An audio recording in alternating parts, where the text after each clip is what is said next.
Hello, hello. Alice will join us shortly. Oh, hey, Joe. Thanks for watching all the time, Joe. Alice will be here in a second, and then Monica Perez will be here either in 15 minutes or like 30 minutes. Oh, there's Alice. Hold on.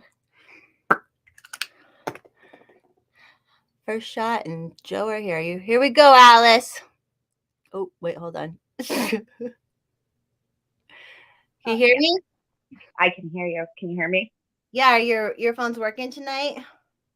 Phone and headphones are working. Oh, nice. Nice job. Monica will be in. She'll either pop in at the 15 or 30 after. Just FYI. What you doing your lemonades?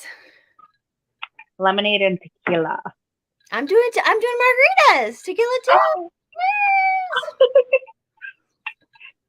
And I was like, I'll probably finish this, and I don't want to have to like make another margarita. So I just brought this up for shots. That's I'm the worst. Yeah, I got this huge. Ooh, what kind is that? It looks good. Mexican. You can get it in Texas, though, I think. Okay.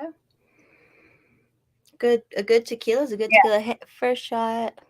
Hey, first shot. Hey, Joe Morgan. Hi, Joe. First shot Sorry. has a beer.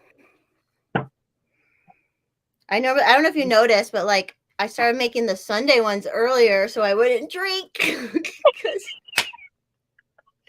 it would be bad. I would drink on our stream, and then I would like it'd be a little bit, and then I'd try and go on tax, and it is more fun on tacticals when I'm fucked up. Like, not gonna lie, So Yeah. I was really drunk when he was streaming the other day. yeah, last Sunday. That's all right. Did you saw the baby? That's the most important I part. did. Hey, Stoner. Yeah, the little bit. Isn't that just like the sweetest thing? The baby. And the little. Where'd you even come from? Go on. Go get dressed. You're going to go mow the lawn with Daddy. Oh, that's fun. I mowed the field this week. I was laughing because my dad used to never let the girls mow the big field. And I was like, well, he's not here to stop me. So I did it this week. I'm like, I'm out there on the big tractor mowing.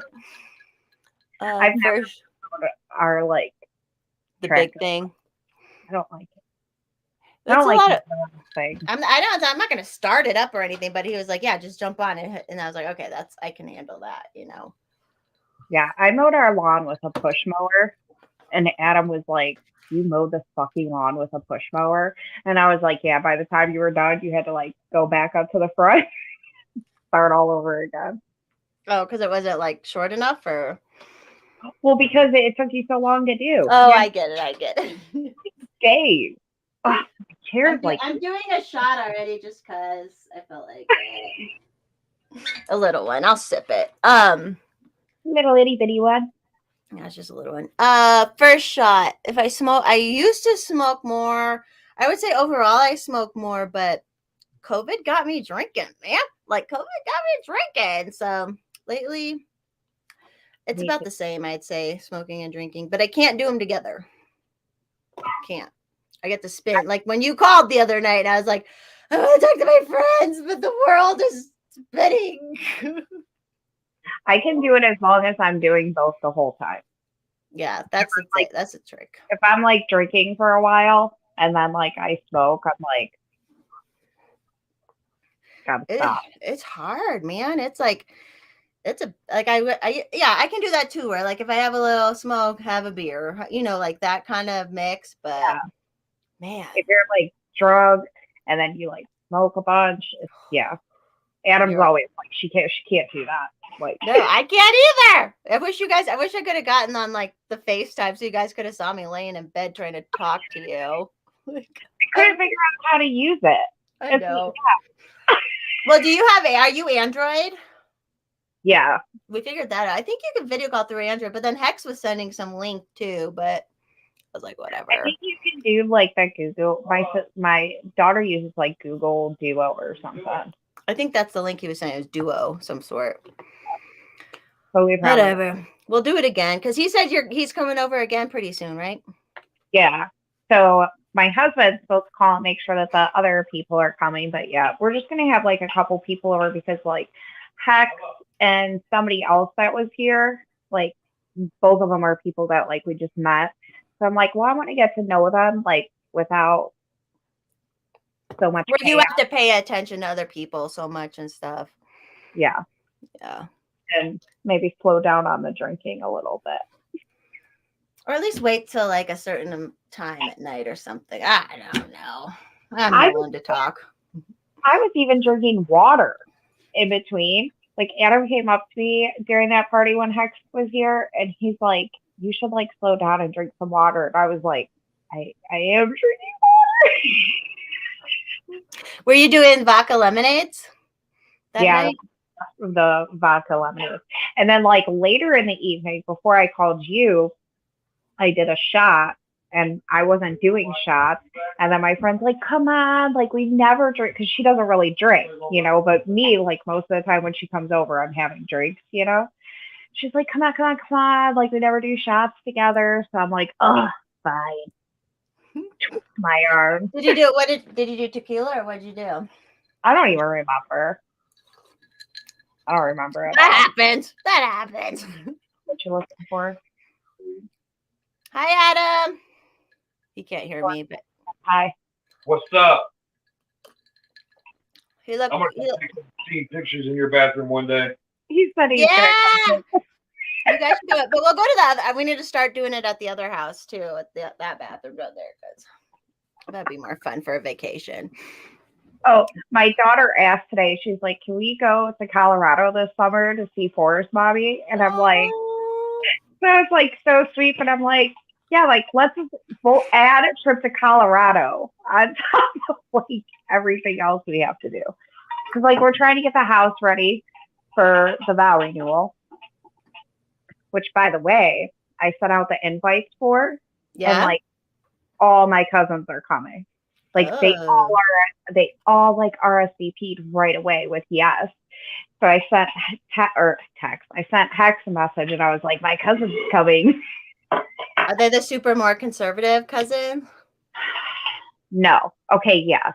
So one that's coming is like kind of conservative. But no, wait. Two that are coming are pretty conservative. But then the other two, one of them is extremely progressive now. Like, yeah. So I joke with Hex, I'm like, dude, you would break her brain. Because she's probably like, oh, how? She'd probably be like, do you even know how to get your ID? She like that. That's it. So I don't know if you saw. Well, you saw earlier, but Quincy was in town. So yeah, which he come his like home base for his trucking company is here, but he's in and out so fast. But he had a day today, so he came over, showered, did laundry, and all that stuff. We live streamed, but we were laughing when I was taking him back to his truck a little bit ago. Is like, do you know how to get an ID? And he's like, it's just so funny how they say this shit. And it's like, it's like logically they know that black people, poor black people, like anyone, knows how to get to the grocery store, knows how to get to work or whatever, but they don't know how to get an ID. Like have you ever met somebody, no matter what color, no matter where they fall, like in society, everybody has an ID. The poorest motherfucker I've ever known, he's got an ID. Well, and Quincy was telling me there are programs in most states where they'll bring you an ID if you can't get to it. It's like, okay. Yeah. Like, and there's things you can do, like with my dad, that if he didn't have us, there was like things that you can do to get an ID. If you're not mobile and stuff. Yeah. Or you don't have somebody to drive you or whatever. Like there's something. Like it just it amazes me. So yeah, I'm nervous and I'm excited. Did you see the pictures Quincy posted in my bath? Oh yeah, we just said that. Yeah, Jesus Christ. Forest Mommy. I think I looked at the chat, so it said that. Anyways. Well, that'll be a good time. At least it's like a party, and like hopefully it'll just be about love and good vibes, right? That's what I want. And I put on the invitation because I just did Facebook invites. I think I'm gonna do those like digital invites or whatever too. But The I did Evite. yeah. So I did the Facebook invites and I just put like, Adam and I have made a lot of positive changes in our life and this is something that we've wanted to do and now it's just seems like the right time. So we want to celebrate new beginnings and positivity. Hey, Constitutional Carpenter. Hey, Samulus. One shot, Yeah. mommy. I think we're gonna be going through a few shots. It's feeling like that kind of night already, and I haven't even finished. I was like, once I finish my margarita, I'll do some shots. My margarita, I have plenty. I haven't even like fucking touched it. Maybe I'll do a shot later. Like Okay, really, we'll do little. Yeah, I do little. I'm a little shot person. when I got married, my sister kept like she was so drunk, and she's like the funner one of my sisters. But yeah, she was like going to my mom because my mom's like, "You're really drunk," She's like giving her the middle name and everything, and she's like, "But mom, I'm just drinking these little itty bitty shots." Like, and then she said, "Yeah," she said she was the best dancer on the floor, and my mom's like, "Now I know you're drunk." My sisters cannot dance. But weddings, when you're drunk at a wedding, you're the best dancer ever, though. Like that is for I don't care though. Make a fool of yourself. Have fun. Like, yeah, when I feel dance, it, yeah, I don't care. I think it's like if I could say something really cool about my sisters, it's that they just don't care about that kind of stuff, and they'll just dance. They're like, I don't care if I have the best moves. Like I'm feeling the song. So that's it's the like my best. yeah. I So love that shit. ooh, and we're getting a dance floor for my vow renewal. Ooh. And like a DJ. No, I'm gonna be the DJ. All right, yeah, that's fair. Yeah, what do you say? So that kind of sucks because I feel like I have to like sit down and like make a playlist or whatever. But I think it's better that way. DJs are really expensive. They are And expensive. when we got married, I just did like a package deal at our wedding hall. So I didn't really know the price, Actual price, yeah. and so we did look into it, but yeah, we're gonna get a dance floor, hopefully. That's so fun. Yeah, you should be able to get one for fairly, like just from a party rental place or whatever. They're not that expensive. I was looking into them. I found us a tent, and we're just gonna buy the tent. I'm like, it's cheaper to get this 10 by 30 tent than to rent a 15 by 15 tent. So we're just gonna buy this tent, and then we found a place that does the dance floor. The only thing I'm worried about is like our yard being like even enough for them to set it up. But I'll figure it out. No, that's good. You're getting the tent too, because you have enough parties where you could justify that. I feel like too. Right. Yeah. So I told Adam, I was like, it's totally worth it. 10 by 30. That's pretty big. That's a pretty big tent. Yeah, it's a cute tent too. I wish I could come. When is it again? September 17th. I want to come. No matter when you come, whether it's for the vow renewal or whatever, I would totally have a party at my house for you. Okay, cool. It'd be worth it. No, but I wish that'd be really fun to come to that, especially because I know you found me because Adam told you to follow me. So it's like, yeah, I just love you guys. Afternoon text. See, we got everybody. Yes. I'm gonna add some more tequila to that. We're like, just put more tequila in. So Monica, I don't know, she does.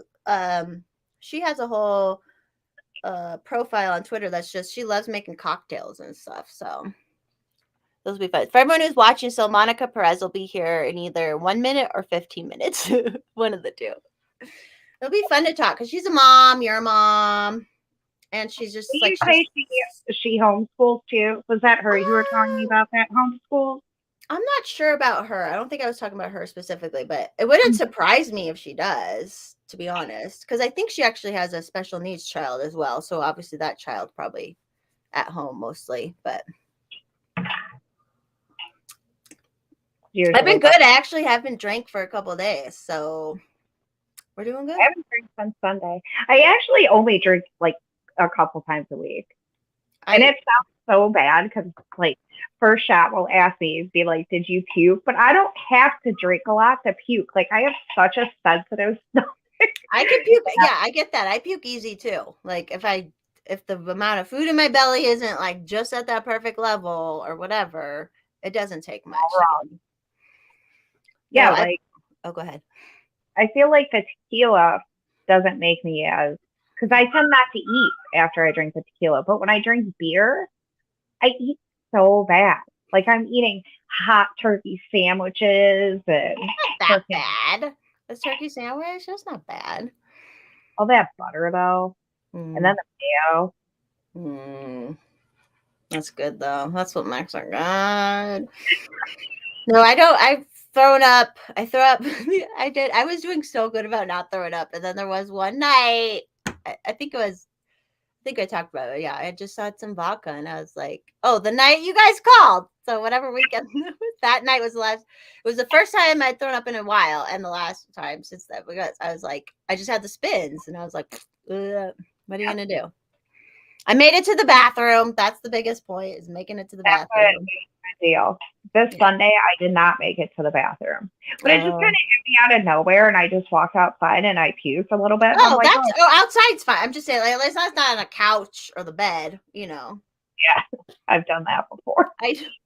My friend came over and she's on Twitter too. I won't name her, but we got fucked up and she threw up on my couch. But red wine, it was red wine throw up too, of course. But it's all good.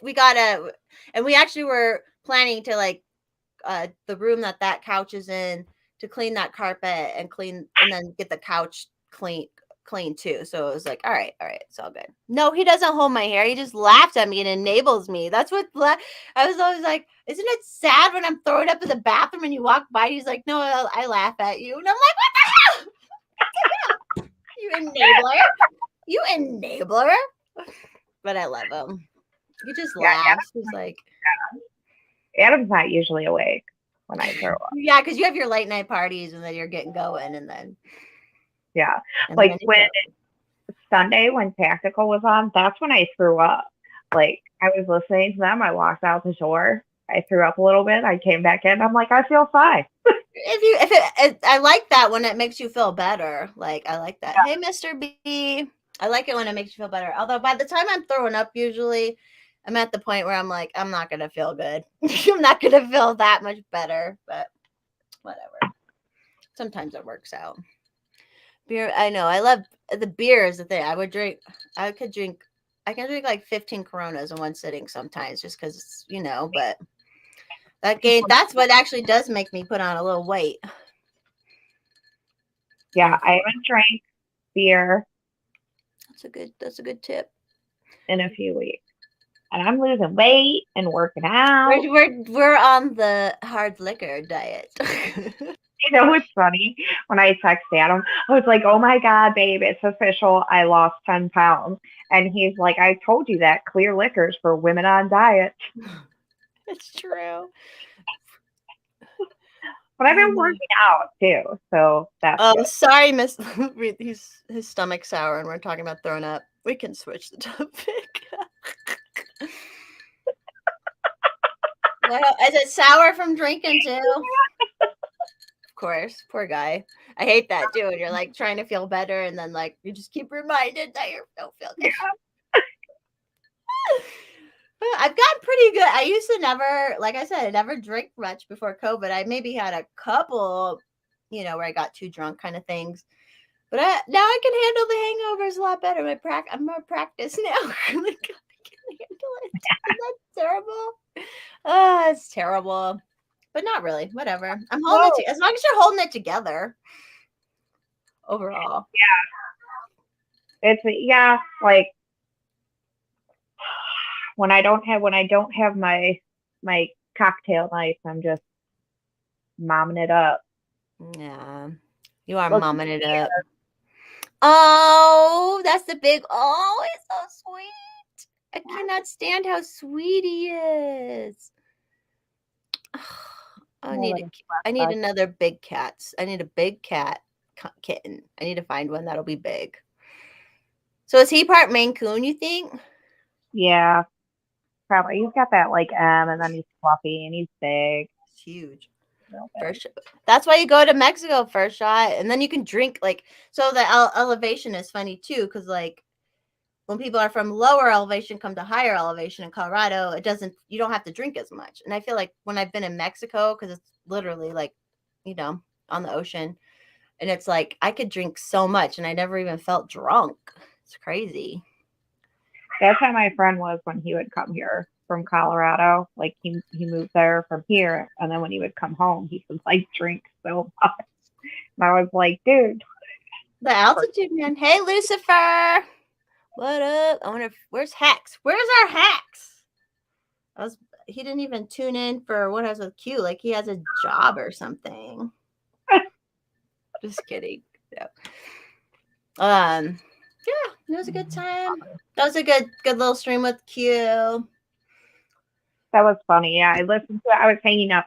Adam put up a clothesline for me, so I was outside hanging up my sheets and stuff.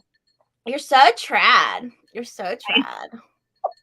But you know what I figured out? There's just no way to put that thing high enough for me or low enough for me that it's not gonna like sag a little bit. So I told Anna, I was like, I always had to stand on a milk crate when I was younger because we had a clothesline. But my mom was tall, so she had it up like pretty high and she could reach it, but I would have to stand on a milk crate. And I'm like, I guess I still need a milk crate. How tall is your mom? Do you know? I don't know. It was probably like 5'7", 5'8", maybe taller. Forest mommy size. She was Forest mommy size. Yeah. Lucifer's like, what up? Where is our Hex? I don't know if our chat is diverse, if our diversity quota has been hit. We need Lucifer hit some of it. Really, I never really got drunk. Oh yeah, that's the thing in Mexico. You can do like fucking like 10 shots of tequila and you're like, I'm fine. I would always go to Mexico. He couldn't because of COVID. I think they just took away, first shot said because he didn't have to test to get back into the States. So that's that. Because that's what's keeping me. Because my parents I think I've told you, my parents they have a timeshare. They gave us a free timeshare trip where we just have to pay the, airfare. Literally March 2020. Like literally at the beginning of March 2020. So we've been waiting this whole time. Like, oh, let's go. So, but I didn't want to go when you have to test to get back. I didn't want to deal with any of that shit, like I don't want, but now now we can. Yes, this is Alice. Yes, this is Alice 911. Damn, first shot. He was asking if it was you. That's who you are. Lucifer and Hex talk a lot. I'm sure you've seen him. Oh yeah. I see. 4'8". 4'8". That's so small. That is so tiny. Oh my goodness, that is tiny. Because you're what? You said you're 5'3" or 4 or something. Yeah. That's like average. Until you're actually that height, and then you realize the world's not built for you. Like trying to get clothes out of the washer, I'm like all the way down in there trying to get stuff out. Where is that? The noise. It's a ghost. It is, yeah, Bebop. Hey, Bebop. It is I think the elevation is the way your blood, because that's why like it's if you work out up here it's different. Like all the sports, it's all different out here, and that's crazy. Yeah. Okay, cat. My goodness. I wish. See, I'm so jealous. Like my cat's like, although she was being sweet when Q was here, we were sitting down by like where she sits normally, and she was all rubbing up against us. So, oh, that's funny for sure. 6 foot and 4'8". Yeah, that's hilarious. 6 foot and 4'8". That's a huge difference. But I'm sure she's cute. What do they call short girl spinners? She's a spinner. Which you know what? No, thank you. Because I've one time tried to turn on him, and it like caught my skin and hurt so bad. And I was like, I'm never doing that fucking again. I don't know how those spinners do it, but I'm never fucking doing that again. I can do a little, work, but it is a big ass cat, Lucifer. It's huge. And it's so sweet. Yeah, he's still right here. Like he's got He's like standing on his hind legs. I still need to. We need to get our kittens. Yeah, he's part Maine Coon, or he has Maine Coon in it probably. Full disclosure. No, I know that, but first shot, if I come from Colorado, where I'm at like 7,000 feet above sea level, to like somewhere like Ohio, or when I go to Wisconsin, that's why people drink so much in Wisconsin, because they're such a low elevation. That's my thing. I always laugh because they like the 50 most like drinking counties in America, majority of them are in Wisconsin. It's like, are you serious? yeah. And where my parents' place is in Wisconsin, it's like on the line of 2 counties, and both those counties were in the top 10. I'm like, oh shit. Like, people really drink up there a lot. It's crazy. Oh, he says she has a booty. Yeah, the Maine Coon. Well, yours did bite you that one time, but he saw a bird or something, right? Yeah, he gets nibbly. Like right now, he's trying to nibble on my toes. Oh, paying for attention? Does he want attention? It feels really weird too. I just got the most weird text. Do you ever get weird text and you're like, what the fuck? I forget who I give me a new number. My number's newish, so I get really weird text. Syracuse. I don't know an Annie in Syracuse. I don't think. Hi. This is like, it says, hi, I'm Annie. Because sometimes I give my number out to like some Twitter people, especially because we're all getting banned and shit. So it's like, I want to stay in touch. I don't know. I don't remember an Annie. Hi, Annie, if you're watching, maybe. Yeah, I know. I was laughing. So I literally gave Q, this is topic change, but I gave Q those like towels. Give him a towel for a shower. And then like literally 3 seconds later, I open up Twitter and there's his fucking naked ass right there. I'm like, you silly. Bless him. And then I don't know if you saw, but Liberty Thought then shared because her and her man took a picture in the same bathroom. So, oh my, that's funny. It is funny. There's been a handful of, because of my Forest Mommy parties, there's been a handful of Twitter people in my bathrooms. Is what it is. Everybody now has to take a picture in your bathroom. I guess so. I gotta have parties at this house, but I want to do entertaining at the other house because Mr. Forest Mommy hates company. So it's like, I don't want to like have, he doesn't hate it, but it's just not, they're my friends, it's just like he meets some fun people. What happened to LT? Who's LT, Bebop? Do you know who LT is? Okay, Kitty, you need to stop. Oh, send the kitty to me. What's LT? I'm nibbling on my toes. If he's nibbling, he's kind of big, so he probably can't hurt you a good amount. He can move this chair. Like, it'll like, you can like. Oh, Liberty Thought. Oh, Bebop. She has a new, her original one got deleted. Hold on. She has a new one. Okay. I'm going to put him out real quick. All right. Her new Twitter is here, I'll type it in here. It's at Liberty Batty. Yeah, first shot. You guys should just drive together. You did, Lucifer? It's weird. Even like, it's so weird how the follow stuff goes. I don't even understand it. It's like stuff is happening and I don't understand how it's going. I'll get a ton of followers, but then I will lose a ton of followers. And it doesn't make sense why I have so many fucking followers anyways, but I'm going to talk to this Annie. Hi, Annie. I'm going to have to pee soon. This lemonade and tequila. Yeah, it's all good. I was like, I peed right before, so. Did I. But I peed. But. A lot. Well, once you pop the seal, right? Once we pop the seal. And my son, he totally broke my bladder. When I was pregnant with him, he just like sat right on my bladder, pushing it the whole time. It never healed. No. And I think part of it's just punishment for my mom. Okay. Yeah. Monica's here. Here we go. Hi, Monica. Hi. Can you hear us? Yes. Can you hear me? Yeah. Yeah, you sound good because you have like really good equipment and stuff. I do. I love this. It was a Christmas present from the elusive Mr. Perez. So 4:30 is a little early for me to be together, drinking, partying. So there might be some dog barking and some hungry kids, but yeah, you're good. I can You're do the best I good. can.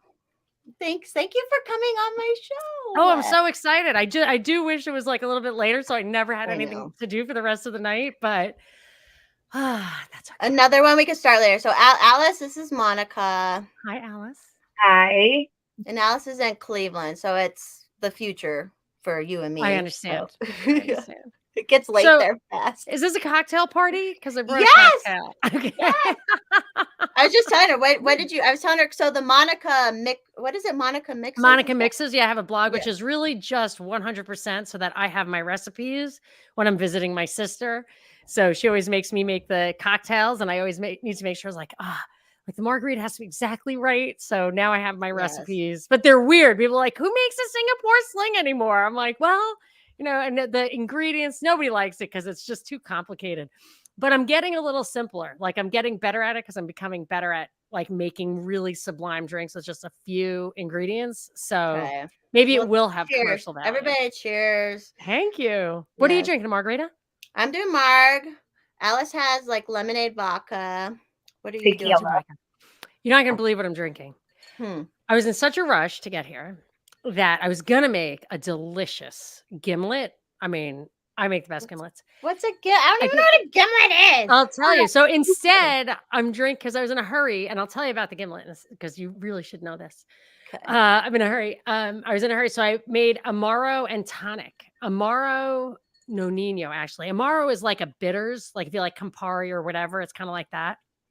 And it's a digestive. So like people drink brandy and stuff after dinner, but it gives me heartburn every time. But this is like, if you want to keep drinking, but you really shouldn't because you're too full or too drunk, this is your thing. But and also makes you hungry though. Amaro. And what did you mix it with? You said soda or what? Tonic. Okay. A little bit of tonic. So if you want to hear my drink thing, so I love to drink.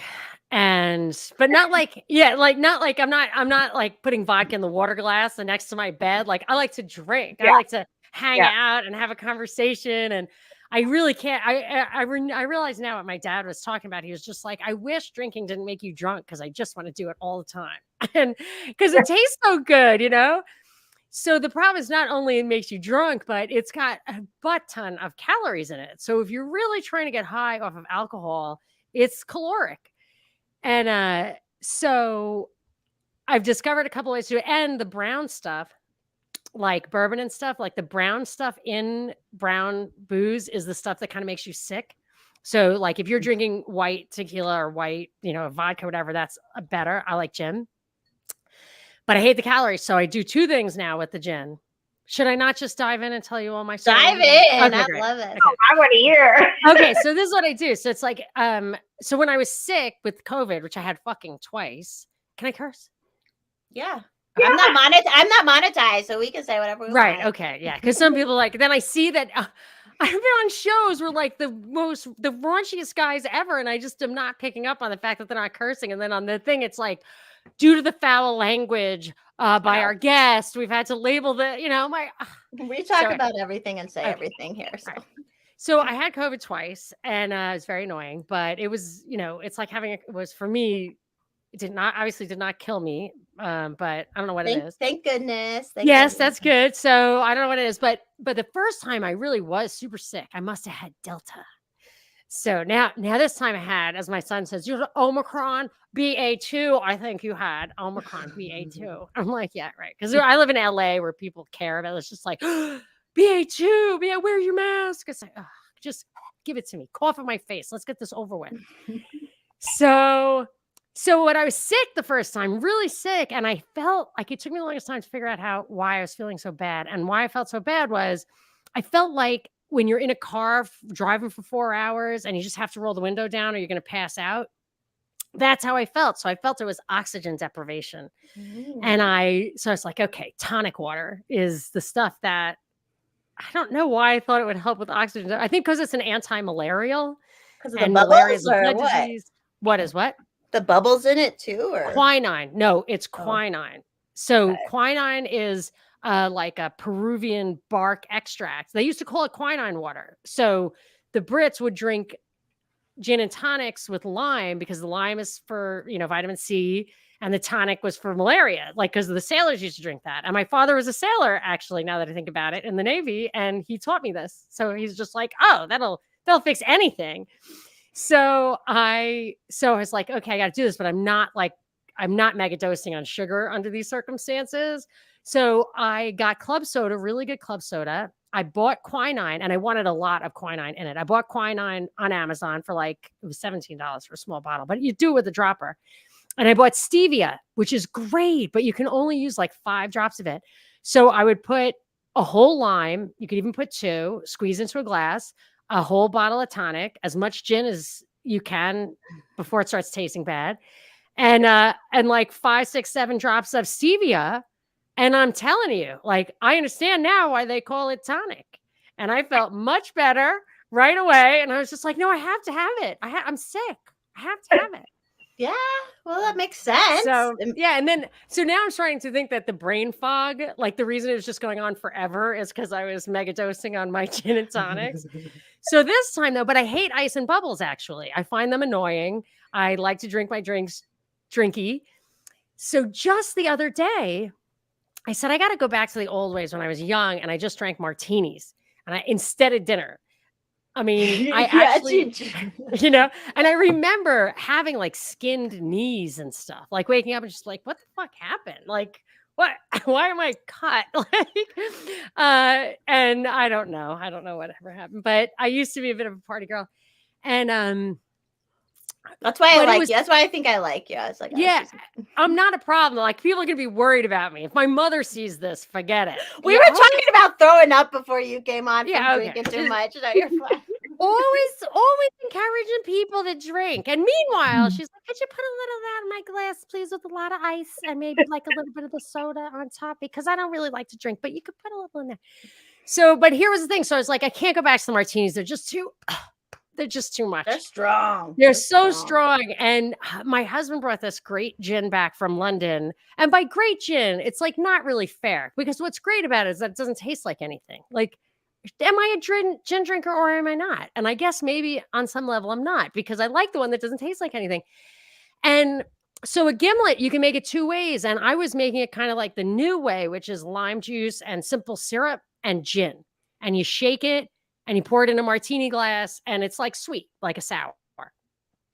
But the old school way, which was the way they made martinis, is they put Rose's lime juice in it, which I always think is fucking gross. That's sweet. And super sweet, right? I did not realize this, but the way that the classic way of making an old gimlet or the recipe I found was 2 ounces of gin, a half an ounce of Roses, and a bar spoon, which is half a teaspoon or something. I don't know what it is, but it's a bar spoon of simple syrup. And you stir it. You don't shake it because it's got no fruit juice in it. And I didn't realize that Roses has no calories in it. So it's only 25 extra calories above your martini level straight gin kind of thing. And it's delicious. So I tried to make it with a gin that actually tasted like something. And that was delicious too. So you don't have to have the expensive gin that doesn't taste like anything. And I feel like it's a low calorie alternative to, the whiskey sours that I was bulking during my, that's how it resulted in my COVID-19. There you go. As we were talking about, I didn't even really, I'm 38. I didn't I barely drank. I was a pothead pretty much all till COVID hit. And then I'm like, you know what? Whatever. I'm just going to start drinking. I wish I were a pothead because I don't really get the munchies. So I could switch the whole system over, but I just get too stupid. I can't function at all. And I've got kids, teenagers, and when things hit the fan, you cannot be incapacitated. You just can't. You can sober up really, really fast. I always thought if I ever stopped for DWI, which I don't, I always Uber, I never drink and drive. But if ever that happens to me, I feel like all I need to do is don't take the breathalyzer, go get the blood thing, go with them, because in 10 minutes, the adrenaline would probably metabolize away all of, I never get so drunk that I can't scare myself straight. Okay, we're gonna. Do you homeschool your kids? No, No. I don't like my money is not where my mouth is. I can't do anything. No, Like I mean we don't. I can barely Okay. cook. But you can make a good drink. That's what matters. I'm old school. I was literally raised by a World War II vet. Like, it's totally weird. I would have made the most ideal. I mean, I invented the craft cocktail 20 years ago. I was like, how did my dad used to make whiskey sours? And I found an old recipe and I was like, I don't remember him making egg whites. But I did it and it was unbelievably delicious. I was like, this is nothing like my dad's whiskey sour, but it is so good. And then like an entire industry emerged. Like somebody else must have discovered that recipe because I mean, it got everywhere. Yeah, they do that with the amaretto sours too, where they put the egg white in. I like amarettos. My grandma used to drink gin and tonic, so I didn't get to spend a lot of time with her. But whenever we did spend time together, she would always get a gin and tonic. It was so like classy. I love amaretto though. I love amaretto. Yeah, those Mai Tais, you can make it a Mai Tai with a little amaretto on top. Oh, so that it would smells be good. There's all sorts of crazy drinks out there. I used to do shots at this one bar that was like peach schnapps, Red Bull, red wine. Like it was so gross, but like it was good, you know. Well, that's like a like a speedball, right? It was like, what is going on? Because you go down and up at the same time. Like I understand why they do that now. Yeah. Oh yeah. We all are balancing the up and down all the time. Or maybe that's just me. I get a little drinky when I need a vacation. Like you ever get like that? Like I just need a fucking break. And have you been on one? Have you been on a vacation lately? I haven't. I mean, the whole COVID thing was so weird because we used to at least go out to dinner once in a while, and then we just completely stopped. I think I literally because of LA, I was a year and a half without going out to dinner, and then they did the vax mandates, so that was a little sketchy because some, whatever. I was not happy during that period. Oh, none of us were either. Yes, it was not good. Great. But we all found it. That's why I'm like, that was the silver lining is getting on Twitter. Oh, yeah. People. So, but when I went to Hawaii, the one vacation I took in all this time, I went to Hawaii and they have vax apartheid. So because I'm, an untouchable in their society, I brought in my suitcase, I took like my amaretto and all the stuff to make Mai Tais and everything like that. And I put them in little bottles because you don't want to buy like a bottle of Luxardo, a bottle of Cointreau, a bottle of amaretto for a week. So I brought them all. Like I had an entire bar in my suitcase and it saved so much money because like we just bought a bottle of rum and I just made cocktails. Like these are like $25 cocktails at this crazy resort. And we just sat in the balcony and it was fantastic. That's smart. So they let you stay at the hotel, but like you couldn't go to the hotel bar. Right. Right. Yeah. It was so stupid. The last 2 years has been so stupid. And there's no, I don't know. I still don't even think, I'm not convinced that stuff's contagious. I think a vaccinated person gave me COVID. So I feel like their vaccines are contagious, but I don't know if actual bugs like fly out of your face. I had it. Well, I think I had it, but I didn't get sick. I was just like, there was one day where I felt like my body kind of fighting something. I didn't have a fever, but the only reason I think because I've still never even done a test. Like the only reason I think I had it is because then my taste went all weird, and it was like it was what everyone was talking about, and I'm like, oh, okay, so maybe I did have it, but I didn't get sick, Like, yeah, that definitely was the thing for me. I never got a positive test. I do have the antibodies. I did get that kind of a test. So my 7-year-old parents got it in October 2020. They got tested, and my dad has to give blood a lot for something else. He still has, and he's 7, so he's 72. He still gives like crazy amount of antibodies. If that's did he get vaccinated? No. Good for him. How about you, Alice? Family. Are you a mixed vax family like I am? Alice. I'm not vaccinated. But I mean, nobody in your house, nobody in your family? Nobody in my house is. I don't know if my family is. I think my cousin. Was your husband, Monica? Is your husband vax? I cannot discuss the vaccination status of the people who live in my house because it is the source of a lot of stress. Well, if it was for work, that was like what I felt bad is when they were pushing it at work for people. And here you got these like I don't have kids. I'm a mommy, but I don't have kids. I'm like, you have to feed your fucking kids. I will tell you this: when people tell me that their husbands, I have one gal, she's got 5 kids. Her husband's a soldier. She like basically has a farm. Like she grows all their own food, and her poor husband, who is a soldier, He had to get the vax. She's like, I got 5 kids. You know, I've got 5 kids. Like, what am I? Terrible. Yeah. Terrible. But I had protocols for people who asked me. I was like, put a lot of ice on your arm before, during, and after. I was like, this is how you make structured water, and just stuff You like were that. traveling around a lot, weren't you, during like 2020 to? Because Oh, you went to I always do You went to meetups. Childerberg at one Yes. point. I remember. Yeah, I for a while there, I mean, until very recently, I would absolutely never say no to anything like that. I just love the community. Like, that's the one thing about this whole, technology, is that you can it's like the eBay of thought. It's like somebody else, like, well, there's 1 in a million. Like, I really need a pair of green stretchy bell bottoms. And like in the old days, you could never find green stretchy bell bottoms, but you would be able to find them now because of eBay. And I'm like, okay, I need like-minded chicks who can drink and aren't vaccinated, whatever. And you can find them now. So if somebody actually invited me into their world, I'm like, this is great, like shipping included. So I love, that's why, like, I would have never, if COVID had never happened, I probably would have never got on Twitter. And I think the first time I heard you, Monica, was one time when you were on Pete's one time. And I think you were talking about the Boston stuff then. He's the best. Yeah. He scares me. That's why I like him. Yeah.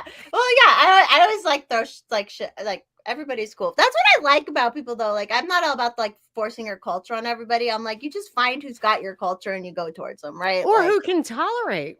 Yeah. Who can tolerate different thoughts. Because I actually don't care, because I don't have a lot of hope. I don't have hope for, it's not, I love my cocktails and my people. And I know I'm going to die. Like, it's not that long from now, probably. Right. So I don't, what am I not going to figure all this? Like, I'm sure Socrates was like, what is the world coming to? Like, so what are you going to do? Right. We're just going to talk with our friends online. That's what it is. So how many kids do you have, Monica? I just like to exchange ideas. I have 3 kids. They're teenagers, and one of them has Down syndrome, so he counts for 2.5. One of them has white girl syndrome, so she counts for like 2.5. And then I have my normie son, who like would die if he knew I called him a normie. But I just mean, my husband says, does normie mean like doesn't have Down syndrome? Like, is that what you mean? Just like low maintenance. Maybe normie's like low maintenance, kind of. Oh, let's see, Alice, you're going to encourage me if you keep laughing at my jokes. Oh yeah, she's Alice. That's why, like, we started it. I was like, Alice, we're on for our Thursday night streams, because like we laugh so hard and we talk about everything too. I love it. Like, it's great. Like, I kind of wish nobody were watching. Right? Yeah. Oh no, I'm like, there's been times I was telling Alice last week, I'm like, oh shit, I should go back and edit that out. Like, totally. Someone was saying like, you should drink more in like those podcasts, and I'm like, because it really loosens you up. I'm like, do you think that's a good idea? You know what I mean? Like, it's not, I'm not at your house. Like, this is not, it's not a good idea. And you're at home. Like, you could just keep drinking when you're in your own, like, house and shit. Like, so I figured out it takes 20 minutes for a drink to really hit you. So you can have your second drink, but it has to be like 20 minutes before the end of the show, because otherwise. Before you get too crazy. I mean, I've done plenty of podcasts just full out blasted. But you probably have no, like. But it's with boys, and it's dark fine. Thoughts. Like, just at a certain point, like, if you really go down the rabbit hole, like, things get really fucking grim. Well, you, like, that's why I'm like, I've always appreciated you, because you're like, yeah, we'll go there. I'll go there. It doesn't get me down. Reading the news every day gets me down, because I've never liked the news. But I don't get down about it, because I don't think they're just trying to murder everyone. I mean, they might, but I just don't see how it would be in their interest. So I just look at like World War I, World War II, like what happened? My father fought in World War II. So he survived, and he had the mindset of like somebody before World War I. And I found a book The Law by Frederick Bastiat. It's a real libertarian classic. And when I finally read it, it's a very short book, I called my aunt, because my father's already dead. I called my aunt. I was like, Aunt Margaret, you've got to read this book. And she said, she used to smoke filterless Pall Malls. She'd go, my dear girl, your grandfather, Daddy, gave us all. This is a woman who had her first apartment was in the projects, but she was an English teacher, and she just fucking turned into Katharine Hepburn Like, good for her. And she's like, Daddy gave each and every one of us children that book at the age of 12, and we were required to read it. And I was like, wow. So, like, you know how trauma can be inherited? It's like, wow, I inherited Bastiat. That's fucking And awesome. so that was your grandpa made them all read it? Yes. And so when I read Bastiat, it like completely resonated with me. And I'm Well, She's she got gonna PRA. She got PRA. oh my gosh. She We're has the to worst. depend. No, isn't that funny though when you start like so my dad She had to pee when I first came on. She was saying that, right? Yeah. And then I made her we laugh. we were talking about it. My dad's adopted. So he doesn't want to know anything about his biological family, but the family that adopted him, the whole reason his mother's family came to America because of Stalin. They escaped Stalin, you know, like, so there's just all this stuff, like you said, like and that's like, maybe that's why I was always independent and kind of like, you know, just like, no, don't tell me what the fuck to do and fuck the government and all that stuff. Like, it is You knew what to watch out for. Yeah, but then like I always laugh because my family was so super religious, which I'm all if you're religious, great, good for you. I'm not an angry atheist. I just am an atheist.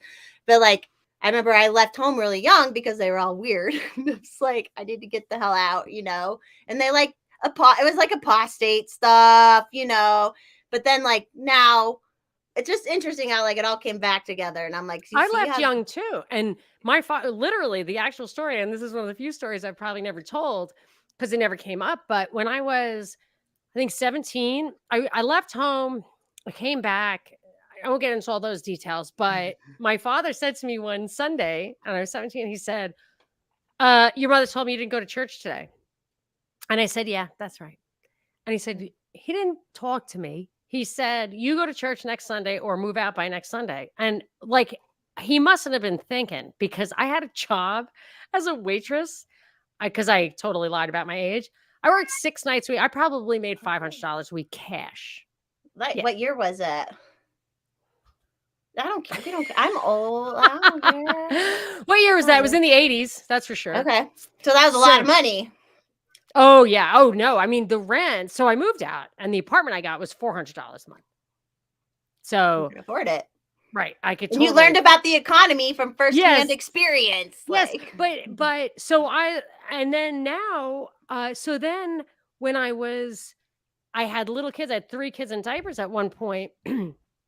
And there was suicide in my family of a like young person. And I remember thinking, like you might need like a tether. Like, I don't even care if the kids are religious or if religion is true, but I might need a tether, like something to connect these kids to something. I don't know. So, and I wanted to like I don't know, it's a long story, but I decided to go back to the church at that time. And I was like, even if I don't believe it, I'm going to just see if it's worthwhile. Like if it has actual practical benefit in my life. And it seemed to have. So I was like, I'm going to give it 5 years. And if things are good, I'll keep it going. And if they're not, I won't. So there's something about the practice of it. Like I've said many times growing up in church, it taught me to sit fucking still and be quiet, which is like kids aren't taught that anymore. Or like and to some extent they are, but like yoga is a practice. So I used to really like yoga. I read the Yoga Sutras and I realized that yoga, because I was trying to figure out like yoga is awesome. Somebody figured out the whole yoga thing. And who figured that out and why? And I realized it was so that you could sit around and like meditate or whatever without getting twitchy. Like it was in service to the mind. And I was like, wow, that's super awesome. And then I realized that because they say it's a practice, that like Catholicism or whatever, what my mom does, it's just a practice. And there were so many similarities with how my mom looked at the world from just reading these like 3,500-year-old Yoga Sutras. Yeah, it is totally a practice.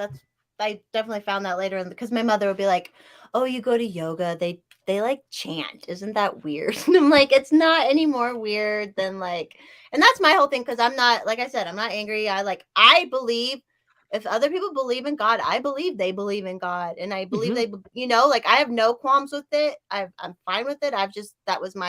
I have no idea if there's a God, but I do practice religion because there's something good to it. Like there's something, that's why I say like there's all these kids nowadays aren't taught coping mechanisms of any sort, you know, but because we've moved away from all this stuff, like I don't know. I'm not a real mom, but I have opinions. That's, I'm like, This is I always all- say, I'm like, I unbiasedly observe a lot of people. So like, Actually, that's quite a skill, and it's very hard to be. And I believe you, but I said that once when I had a call-in radio show. Somebody called me right away because I said I'm objective. She's like, nobody can be objective. I'm like, you know what? Whatever. Like I have enough cognition to know the difference between when I'm really just not emotionally invested in this at all and can just tell you what I think, even though like Pope Frank, he drinks baby's blood. I mean, whatever. So I'm a Catholic, but I'm not like that guy is. I mean, I think if I had to bet, I would say he's more likely the Antichrist than is he the current? Is that the current pope? Yes. Okay. Mhm. Although he's going out of style and maybe Yeah, resign. aren't they so switching? They're He switching. didn't get right? much done. So I think the Well, he was like Antichrist is probably he was gonna like a do more. freaking socialist or like a communist, basically. More than wasn't that. he? Yeah. He was. It's I think weird, Gantz right? was connected to the CIA at one point. Because that's what I loved about religion is that like it does help you. Yes, you especially like how I grew up with Christian, like you bring God into you or whatever, but it's not like at least it's still about the individual and still about being the best you can be. Like it's still individualism, but That's what I love about it is that it connects the actor with the action and the consequences. So if you try to push things from the outside in, like with laws, people will run around and try to get around them. So that's like the difference between shame and guilt. I think it's a Greek thing. I think actually everything is Greek in origin. But so on the one hand, if you have shame, all you have to do is hide your bad behavior. But if you have guilt, you behave better. Like that's the theory. okay. So there's some I think there's some value in that. But yeah, it teaches you good behavior, I think. Could be Yeah. wrong. So someone's always watching. I don't know. I actually don't believe that though. I think I mean, I just don't know what I believe. Like it's just hard for me to think that like my brain is gonna rot and I'm still gonna know my own name after I die. Like that's very hard for me. I mean, I act like it's true. I try to live like that's true, but But what do we know, right? It's just like I don't know. That's why I think we all like have connected in this world of like you be the best you can be and take responsibility for your actions. And I'm distracted by what's happening outside Alice's window. Is that a real window? oh, yeah, it's a real window. That's her home. So she homeschools. So that's her homeschool room. But I mean, what's happening there? It's spectacular. It's trees.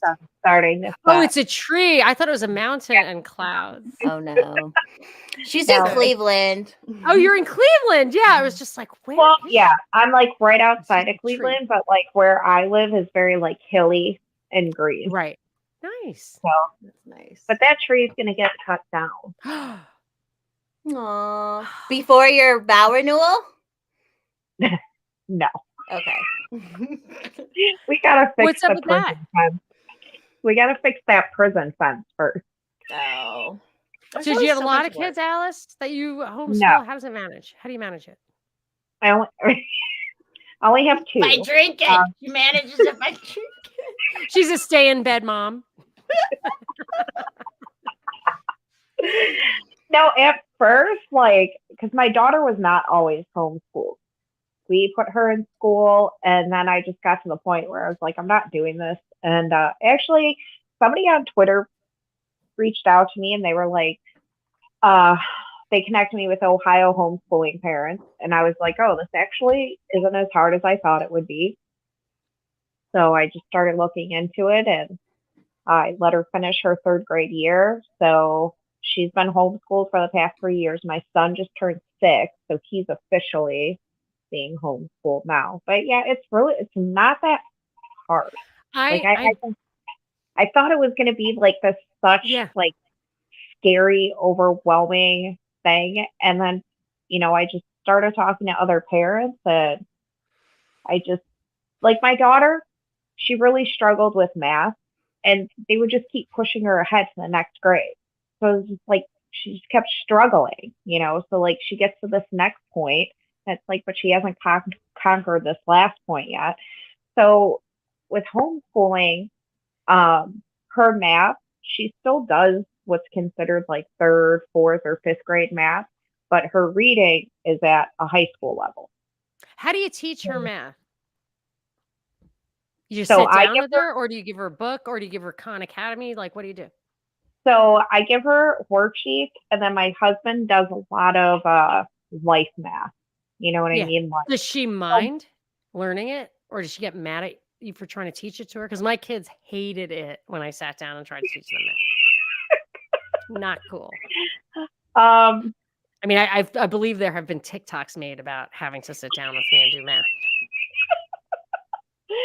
maybe if she had to do it with me more, but my husband's really good with math. Like, he doesn't think he's that good at math, but he can like do fractions and stuff off the top of his head, and I'm still standing there like, So okay. she has your math brain. Yeah. She got that from you. She totally has my math brain. And I didn't want to see her struggle like that. Yeah. Like, even though like I could count change, like I worked at places where I would have to do change in my head and stuff. And I probably couldn't like fall right back into that now. But after a couple of weeks I would be fine.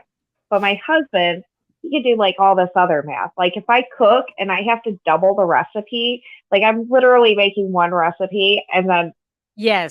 like Yes, I get really annoyed with myself if I have to take out a pen when I'm doubling a recipe. Like I did an extra third of a recipe today. So I know I said I can't cook, but I'm really working on it. And that's all I got is math, which is not actually the best skill for a mom to have, surprisingly. Like, there's a lot of more relevant skills, such as chicken soup making, which is this is my first foray, and my kids are like graduating from high school. And I'm just like, hey, I'm going to try my hand at soup. But and I do all these interviews with people who like grow their own chickens, and I'm just like, I mean, people send me this stuff, these crazy things like, oh, it's easy. Like, you're just like, it's easy to homeschool. They're like, it's easy to raise chickens. I'm like, I don't know about that. It's a lot of work. You're like, that's the whole thing. Like, everyone, especially in the liberty mindset, they push the homestead stuff, which, yeah, that's great. That's what we should all work towards. But there's a point when once you step into that, you're not going on vacation. You can't leave unless you have like someone who can, watch the animals for you. Like, it's a lot of fucking work. In both of those cases, like homeschooling and homesteading, I have the same nagging worry, which is you don't have to make this choice. I know you don't have to, but there is a risk that the choice you're making is to kind of like step out of the mainstream and not be able to get back in. I worry a little bit about that. And I mean, I know people get mad if you say that. I'm just like, no, I worry a little bit about it because my kids did go to a little elementary school that was run by like homeschooling moms who got together. So it was a really small school. Like each grade had one class. So like there were 20 eighth graders. And my kids, then I sent them to like the other end of the extreme for high school. It was whatever, a husband driven decision, but they went to these fancy high schools, and it was a difficult transition. It was like at their elementary school, they weren't allowed to have phones. So they went to these high schools, like the first time in their lives they had phones, and it was not great. So I'm just thinking, like, I don't know how do you think about that? You're a forest mommy. You must be thinking about how to, get from the forest back to the answers. I'm always like, people should just be raised like how I was raised, and you'll be perfect. No, just well, that if you have the benefit of that, see, because my problem is my own past experience, just like my parents before me, because they were basically 2 generations older than I, because I'm the youngest of 9. So my oldest brother is 18 years older. You are that's Catholic as hell. Yeah. So are you Italian? No, I'm German and Syrian and Irish, but I think German and Syrian, like if you mushed it together, would kind of be Italian. Mm-hmm. And then my mom was Irish, which is no lips, high cheekbones. So I'm brown because I'm Syrian, but the Irish thing is there. So, but I do feel like I don't have the benefit of being able to apply my experience to my parenting. And I feel like my parents couldn't apply their parenting to my experience. So in your case, if you feel like your what you observed, what was modeled for you growing up, is still relevant and would be a good way to go, Yeah, that would if you're any of lucky. y'all need to send your kids to help clean up my forest and mitigate it anytime, I will teach them forestry. We'll make them work. They'll be like dragging logs up the hill. That's how I was raised. Where do you live? What state? So I'm in Colorado, and it sounds so bougie, but it's not. But I live between a house that's like a suburb of Denver, and then a house out where the forest is. That's like an hour outside of Denver. That's like our family house. My parents have moved, so now I'm living between both places. So because my son is always eager to do stuff that's like real hard work, and I oh, try send to. him out here. We got Yeah, like, 'cause he'll my parents do it. got too old for the property, and that's why we were taking it over. And they're like, I was walking, I'm like, oh, there's so many trees we got to take down. And I might take you up on it. He's good. He's like me. He's like, you he can wants come to too. do. Like your whole family could come. It's a big, beautiful house. It You would can just come be vacation. me and him. The rest of my Okay. family is just like, you guys are freaks. You're living on the fringes. But my son is like me. Like he wants to do the stuff that he's too lazy to do. He's like, I'm gonna do it because I am very lazy and I don't want to do anything. But I know if I'm forced to do it, I'll feel good about myself and I'll learn something. It'll be a valuable skill. And if it's kind of fun and like there's an actual like end product kind of thing, like it's more fun. You to should work read towards Kaczynski. I hate to say it, but you know, he's like he's really right about a lot of stuff. I mean, I'm not recommending you bomb airlines and universities. Like I'm not. Well, like, wasn't he in the LSD experiments or whatever? Like he was an MK Ultra. He was for smart. sure. Yeah, MK Ultra. So like he was smart, but maybe that kind of Super pushed smart. him over the edge. But he like was the his youngest ideas person. were right. He was the youngest person ever admitted to Harvard until that point. Oh, He was 16 when he got into Harvard, and they tapped him for this fucking experiment. He was the youngest math professor at Berkeley, which is a why don't I get invited to these cool drug experiments? Well, then they would mess with your mind. I mess with it enough, like anyway. So like, if I could that's true. But I imagine there's a difference between taking acid and having someone slip you acid. Yeah, and then like who knows what they were doing, like when people were high, like what they were. Well, what they did to him was this: they told him he was making a presentation to older students, and without his knowledge, he told that the actual thing was that the students were supposed to browbeat him and mock him and ridicule him until he broke. That was the experiment they did on him. Who wants to do that, right? I mean, who would want to do that? I have to say, I'm not a sexist in any way, but I gotta guess that was run by some men. Yeah. Like, I just don't feel like women are just like, we're just gonna break them. And apparently he was sick as a child or something too, right? Oh, like really? I didn't know that part. Yeah, something like maybe. Yeah. He had some weird disease as a very small child, and he wasn't like touched for a while. Oh, yeah. That's something like that. Yeah, you're right. Yeah. I couldn't watch any of the documentaries about him because like every single thing I watched, basically, my poor husband, like within 5 minutes, I'm like, that's bull. There's no way. Like anything. World War I, World War II, Kaczynski, Vietnam. Like, really? He's like, what do you mean, really? Like this is well established historical fact. Like, the moon landing. You still believe that? Fluoride, all of it, man. Dinosaurs. So Mr. Perez isn't into the conspiracies so much. No. He's got to live in the world. Work, right? He's got to work. I know. That's what I'm saying. I'm like, you got to work. And if he didn't want to work, I'd be fine with that. But here's the problem. He likes stuff. He likes a house. Like he likes he doesn't want to live in the forest. It drives people to work. Yeah. So he like sending my kids to private schools. Like that's what he wants to do. And that's what our life is. So I'm always like, I don't care what my life is. I just need some warning. So if we're going to like lose everything overnight, like first we want to sell the house and like take the kids out of school. It's like this abrupt, like get the vaccine or else that's just like, I don't know. You know? Yeah. I personally would vote for no vaccine, but people have to make their own choice. But I do feel like you got to keep it going. Life is hard. Life is weird. Life is like, gotta just do what we can, and then like crazy people like us need to just have our fun still. Like, I know. That's why I try not to get too down. I try not to get right. too down because even though, I mean, reading the news every day, though, that's a new one. And I you don't like have that. to for your. I don't Yeah. know if you Oh, want to my drop your stuff I podcast do. names because you have a couple, don't you? Or do you just? Yes. Well, I actually could not take it anymore because not because I couldn't tolerate the work, but my kids graduated from high school like 2 weeks ago, 2 of them. My daughter's going to college far away and she's very nervous about it. It's in another country. So Ooh, that I'm is kind of far away. at the ready to go give her some backup as she makes that adjustment.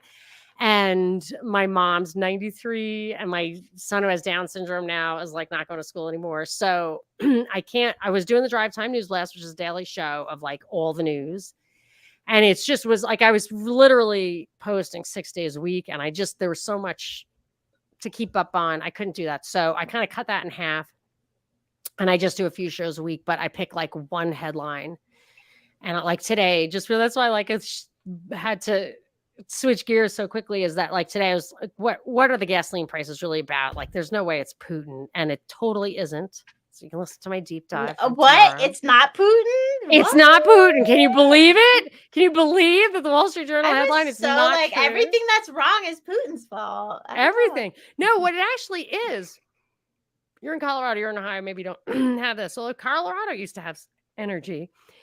I used to live in Texas for a long time. I mean, I know people know this, but I didn't know it. And I'm just your average Wall Street Journal reader. I didn't know. It's refining capacity. It's been going down like this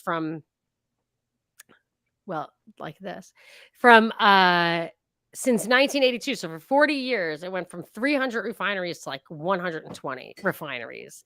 And they just keep moving. Like over the pandemic, they're like, well, they're not ramping up fast enough. It's like, they're not ramping up at all because over the pandemic, all the old refineries that they were either going to shut down or convert to green stuff like biofuel, they did it all at once. They were like, this is going to happen. Of course, they knew it was going to be 2 years, not 2 weeks.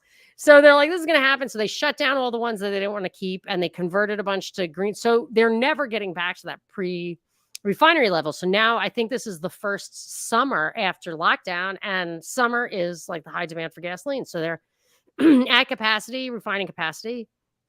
And that's what's happening. It's not about crude prices. It's not about crude because crude prices, the gasoline prices went up way more than crude prices went up. It's because of capitalism. That's why. Oh it's my bad.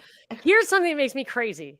So I live in LA, so like most of the kids are communists. Like that's the thing. It's You know, so they're wild. It's totally the thing like they have pastel colored chalk and they're writing, you know, the BLM stuff on the sidewalk and like, you know, communism now and whatever. And literally like, you know, walking around and they're, you know, like their sisters driving and pull up on the BMW and they're like, you know, flash mob out and like scribble pastel chalk on your, it's just like, get back in your fucking BMW and go home. Because what the hell?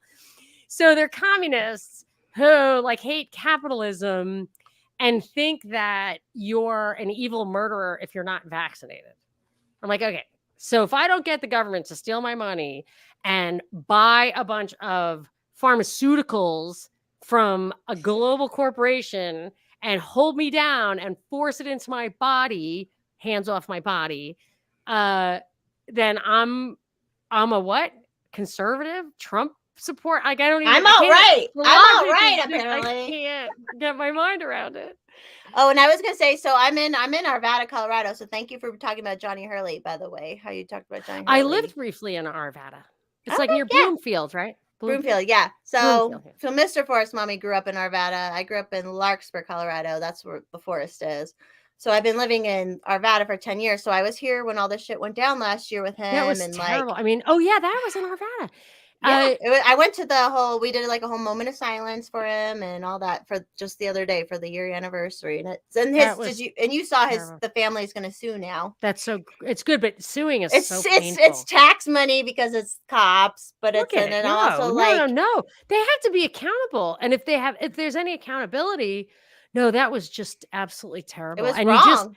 It was wrong. There's a video you might want to watch. It's insane. It's from Paradise, California, about 5 years ago, maybe, where a cop, just like it's like stereotypical, like fat, dumb cop, was laying in wait outside a bar. And when somebody got in the car and drove away with his wife, the cop chased him to give him a DWI. And the guy ran, like put the pedal down. And at some point, the car flipped over on its side and the wife was shot out. I didn't even think she had her seatbelt on, and she was probably dead on the street. I think she was dead on the street. So the driver was trying to climb out of the car through the window, passenger window, because it was on its side. And the cop, this was on his dash cam, shot him. And he fell back into the car. And then another cop showed up and he's like, that cop shot me. And he's like, he didn't shoot you. So they didn't get him out of the car. They didn't deal with it. And then he was paralyzed and the guy got just a slap on the wrist. And then a while later, maybe a year and a half later, the guy died. His name was Andrew something. And then I think they charged the cop with some kind of murder and he maybe was like suspended for 18 months. He actually did get charged. Yeah, but I don't even think he went to jail. I think he was like suspended for 18 months. It was something like that.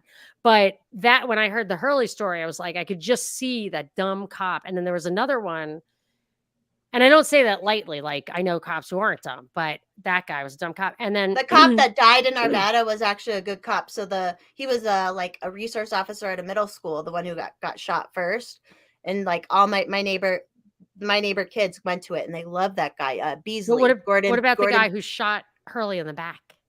No, Craig Brownlow. Apparently he's not working for Arvada PD anymore, but he fucked up majorly. I mean, that doesn't sound smart. And then there was a guy in Georgia who, his name is William David Powell in Henry County.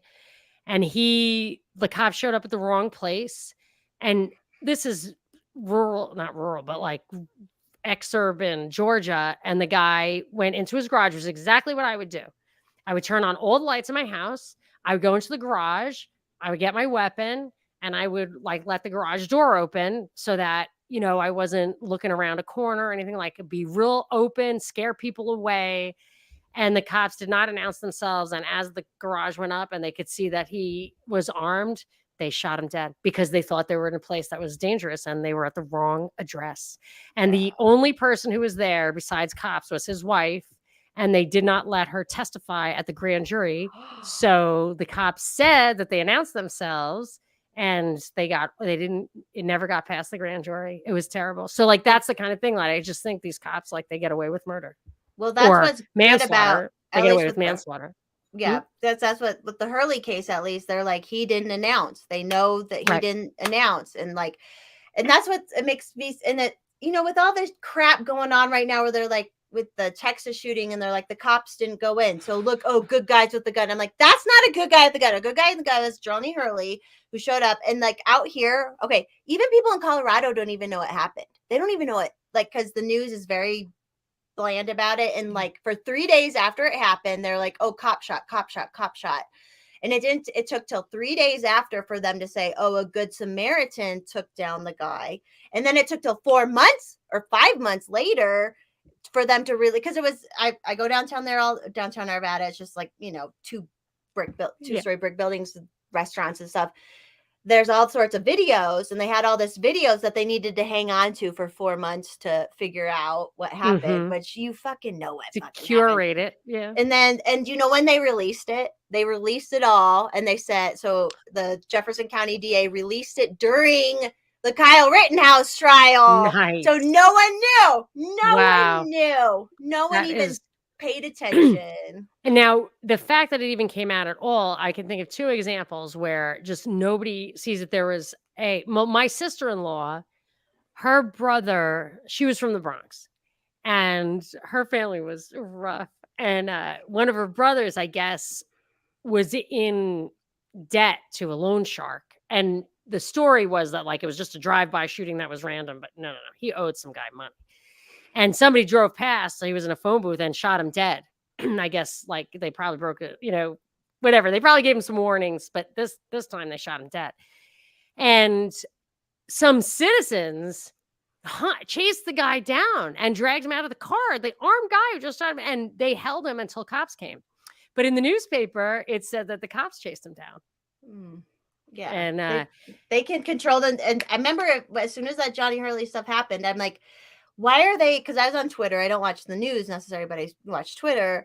And they were like, cop, all the news, local news, cop, the sport cop got killed, cop. And I was like, there is something weird going on, because then they did this whole like cop procession and about cop. And it's like, I knew something had happened. And then, so my neighbor's Arvada Fire Department guy, and he got briefed on it like the day or two after. And they didn't even tell him that a cop shot the Good Samaritan, like at that brief. Like, it was so messed up. It was, and Arvada police. I was another friend of mine who worked at one of our rec centers here. She had this employee at one point that was crazy, and they fired. Oh, where did he end up? Arvada police. Wow. PD. And he, like a year ago, he went into someone's house and beat the shit out of someone. And so Arvada PD had to do a settlement on him private. It was hush hush. And so it's like, what is going on? Like, it just drives me nuts. Like, they have no. And it makes me so sad about, like, with the qualified immunity. Why aren't so Craig Brownlow, who shot Johnny Hurley without saying drop your weapon or anything, who saw a dead man on the ground and saw John Hurley next to him, and he had his job that whole time too, but he's off, I guess, now. So, I don't know if he's qualified immunity. Weren't they trying to get rid of that? Is that just that's what should happen? Or why can't cops have like what doctors have with malpractice insurance? Except for like vaccines don't have it. Right. Like it's like that. But yeah, qualified immunity, that is bad news. And because that's what sucks, because they're suing Arvada, but it's going to be Arvada citizens that pay for this fucking cop. Oh yeah, right. I think there was a couple Republicans. I think Rand Paul was one of them that brought up like ending qualified immunity. I gotta pee now. Sorry. And I think there was one other guy too. There was like a lot of police officers that were coming out and being like, "Oh, if you get rid of qualified immunity, we're gonna get sued for the tiniest of things, and we're gonna go." It doesn't. So what? If you have a dash cam and a body camera on you to record everything, then you shouldn't be worried about it. This is what I think. They should have all the dash cams and body cams on a live streaming URL. Every single one should have its own identifying URL, and it should be out there in real time. And then we should just have like a community watch where people just watch it all the time. Like you could watch probably 10 at once. Yeah, but a lot of cops like fight against it, and that just makes me question you as a cop, because you're saying to me that you're going to do something that's going to get you sued. So. But yeah, a lot of but we all have the possibility of getting sued. We all have these. They have these rules, like there's laws of tort, and you could even. I think there's a real answer, like a way to do it that would not make them super vulnerable to that. And if you let's say if you win, maybe you say if you win, then you don't have to pay your court costs. Like the government will pay all the costs of that. You can fight it on company time, but if you lose, then there's definitely some consequences there. And they'll say like that'll like chase everybody out, and nobody'll come do the job. But all right, so you pay more for the cops. Free market, baby. That's how the free market should work. If you had fewer cops, you could enforce fewer laws. If you we wouldn't have any problems with the cost of any of this if the only crimes were crimes. If you took out anything that wasn't a crime against a person or their property, nobody would have to go to court for anything. Like imagine like the drug stuff, it's a big percentage. I looked into it one time, maybe a third or half or something of all the costs of all that stuff is drug crimes. And not like related to court. Yeah. Yeah, because then you have to pay for all the court people. What, Alice? Like most of the busts in my town are weed. Like always weed. Like we have a police beat in our local paper, and it's always like driver was pulled over for like maybe a missing headlight, or was swerved a little bit, or was driving slow late at night, you know, and then it'll be like cops smelled marijuana. It's over and over and over again.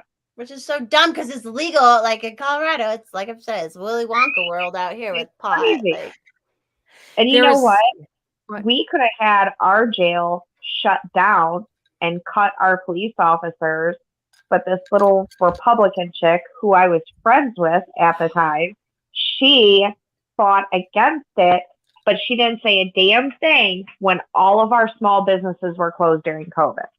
But when they said that they were, because our jail, number one, should have never been built. It's way too big for our town. And then we house criminals from cities all around us. So she's like, well, what are these other cities going to do? Where are they going to house their inmates? What was her real angle? She's just a Republican, back the blue, and she was running for city council, and she was all back the blue, back the blue. And the first time she ran, I supported her. Like I wrote a thing. It was in one of the newspapers. I endorsed her. And then after she did that, she asked me to endorse her again. And I said, I can't. I was like, I'm very libertarian. And I explained that to you. And I can't stand by the things that you did. And she was pretty upset with me and wrote me like this log saying about how strong women should work together. And it's like, yeah, well, you shut down our strong women small businesses. But when they said they were going to close down the police station, you threw a fit. We would have still had police. We just wouldn't have, 4 cop cars to come and tell my neighbors that they were doing yard work too late. I wouldn't have 2 cop cars to pull up on my daughter because somebody thought she was 5 years old. She's not. Oh yeah, because she was walking down the street alone, right? Yeah, and somebody called and said it was a 5-year-old walking by herself. And the cop even said that as soon as they rolled up, they could see she wasn't 5 years old. But I said, so then leave her alone. Right. Why turn just your keep light driving? on? You're right. Yeah. Like too much, they have to occupy themselves. That's a real risk. But I had occasion during lockdown in this town I live in to interact with the cops, and it was good and bad. But I have to say, I was very impressed with like them actually using their like judgment and not being hyper interested and being picky about stuff that we were doing wrong. And I actually wonder if, because we rent this house, but it's in a really fancy neighborhood, and it's 100% Chinese though. Like nobody, I can't. My son with Down syndrome ran away, and I was like, everybody was walking, and I went around asking, like, do you see a kid with Down syndrome? And they did not understand at all what I was talking Chinese about. people have Down? Do they have Down syndrome? Well, mainland Chinese, I don't think does. And even I had a landlord. Kill them, right? I had a landlord who was Taiwanese, and she was super cool. She was just like, she was a very cold person, but when she saw me with my son, like she just gave me this huge hug, and she was just like, in my country, that would never happen. Like I was like, what? That like I think he's a human being? And she's like, yes. It's like, oh, wow. That's Taiwan, which shouldn't have been. Taiwan is like the good ones, but anyway, so like nobody spoke English, so I couldn't find him because nobody spoke English. So I did call the cops then, and then I started going like further out from my neighborhood and stopping joggers and stuff. Like, did you see a kid with Down syndrome? And the cop followed me and was like, stop bothering people. And I was like, stop bothering, this kid has been gone for 2 hours. Like, I have to find him. That's community right there where you're doing the work. The jogger told me where he was. He was like, oh, there's a kid with Down syndrome playing the guitar outside the CVS. So he had made his way to the poke place. Was he getting tips at least? Was he getting tips at least? Actually, He was. So he Good so for apparently- him. Good So for my him. mom You shouldn't have done that, but good for him. my mom was here and she can barely walk. And my husband was here. Don't tell him I told you this, but he was like playing video games. And so my son took a powder, and my mother said she thought that I was out in the car because he told her she thought he was going to an audition because he had the tam o' shanter on, he had a scarf, he had the guitar on his back, and he said he was going to the Staples Center, and which is like the big arena to share his song with the world. And I was like, okay, he was running away, Mom. So I That's went like to see the sweetest thing ever, though. Oh, Like, they're hilarious. They're on the exact same wavelength. Like they both like to watch Tom and Jerry. They laugh their asses off when someone gets hit with a frying pan, but they are the nicest people. So I go and I go from CVS. I find him at the Poke. I knew he would be engaged in food seeking behavior. So I went to Poke, and he had like a bag of like Poke to go. He had a grocery cart like from the grocery store. He had his guitar, my daughter's guitar and the thing. And he said, "Oh, Mom, yeah, hi." I was like, "Been looking for you for 2 hours. Hi." And he's like, "I was just going to the Staples Center to share your song with the world." Yeah. So he has the poke and the thing. And I'm like, "Where'd you get this?" Like, I told them I ordered it, and I told them I had no money, but that they should ask my mom. And they were like, "Well, who's your mom?" And I told them Monica, but they were mad. So the guy behind me gave me $20. I bought the poke. I still had $5 left. I was like, "Oh my gosh!" So he actually made $5. So we went home, and my mother's finally hobbled her way to the front door. She's leaning on the door. She's got the rosary, and she says, "I was praying a Mary," and then I said, "Forget that. I'm going to the big guy. God, bring that boy home safe." And we did. And then ever after that, he did run away once or twice after that, but he was just like, "I don't want to break grandma's heart. I don't want her to die of a heart attack." So he's pretty good now. He doesn't run away. He's very independent. Is that Yeah. like He's normal with very Down smart. syndrome to be like independent? Like that? Well, some do like escape like that, but the problem is that he's like super high functioning. So people don't realize like they need to call the cops. Like they need to call the cops because he's not great at crossing the street. So I would prefer it if they called the cops on the kid, but they don't want to give him a hard time. And he like has like stubble, like they think he's homeless. Right. So it's just whatever. And he's good. Like he's actually, to tell you the truth, it's when he was born, I was absolutely like devastated because I didn't know what to expect. But he, of all the people, I've never had a relationship with someone literally makes me laugh every single day. Like I never go a day without really laughing. And just think about how valuable that is. Like it's actually worth being responsible for the rest of my life. It is. It's worth it. I keep telling him he wants to like move out or whatever. And I'm like, "You're the oldest son. You have to just stay here and take care of him." Hey, they have a Down syndrome Victoria's Secret model now, right? So Wow. Really? Of course it has to be Victoria's Secret. I know that's what Can it be everyone's the Gap? like. But apparently she has, because everyone's like, I think okay, the Gap has them though too. They might actually, yeah. But like Victoria's Secret's like especially sexual, right? And like, dude, he's but so... they're like, that's what they.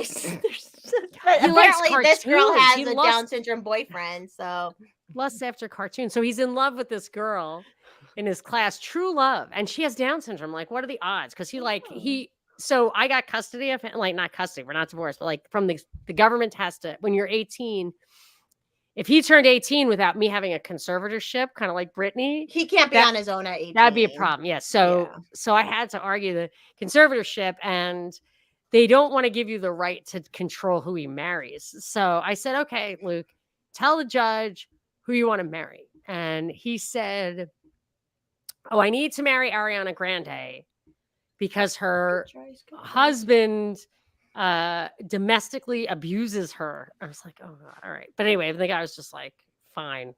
Like, "Do you mind if your mom makes the final decision on who you're marrying?" It's like, "No, it's fine. I trust my mom." So it's fine. But he thinks he's marrying Ariana Grande, like whatever.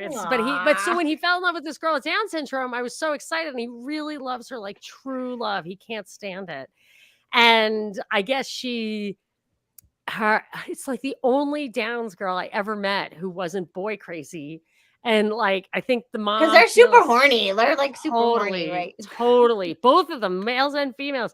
And this one, I think the mom she's really sophisticated, and I think she thinks the girl's too sophisticated for my son. I'm like, honey, I gotta tell you, this is as good as it's gonna get. If they matched up, they matched up. Like Totally, hello. but no, like he asked her to the prom, and she had to say no. I was like, are you fucking kidding? Why? Because she wasn't allowed to go. I don't know. I don't know. He's sounds like, like a well, match we're made just in gonna be heaven. friends. Totally, and he's so cute. My son, like, you can't tell by looking at me, but he's got like blue eyes and fair Whatever, hair. you're so pretty. Even Alice So the other cute. day is like, I don't follow her. I don't follow Monica. And she's like, oh my God, she's so pretty after she Like, followed you. this is the first time I've appeared on screen without makeup on. So You look great. If you don't need it, you don't need I it. do need it, but I just blew in because I was like so busy. Who's that you got there, Alice? That's a filly. That is a big one. He's huge. I'm so jealous. My cat. It's like a dog, right?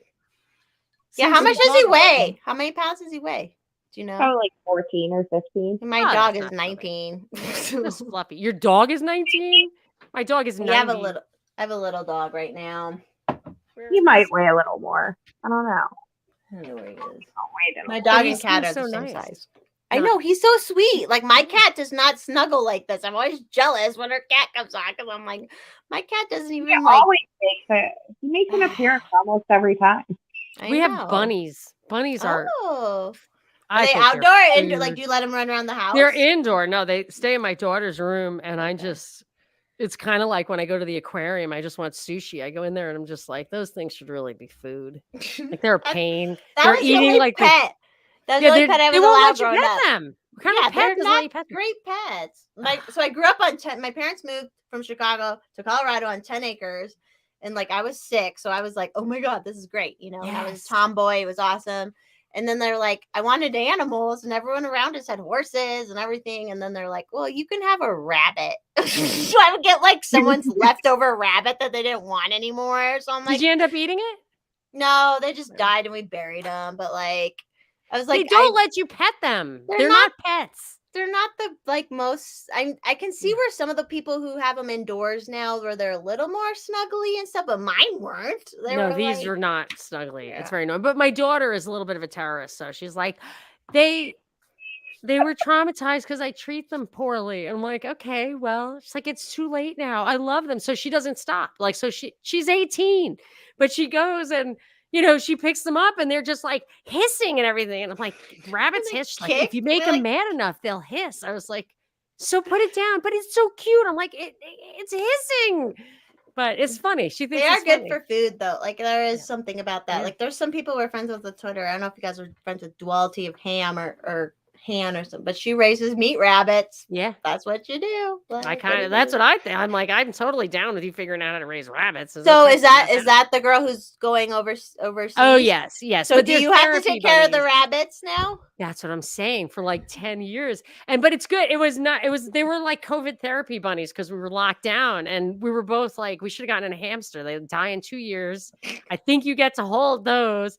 But it did teach her how to take care of like a being. And I feel like Yeah. she's a being. She should know like the care nurturing. and feeding of an 18-year-old girl.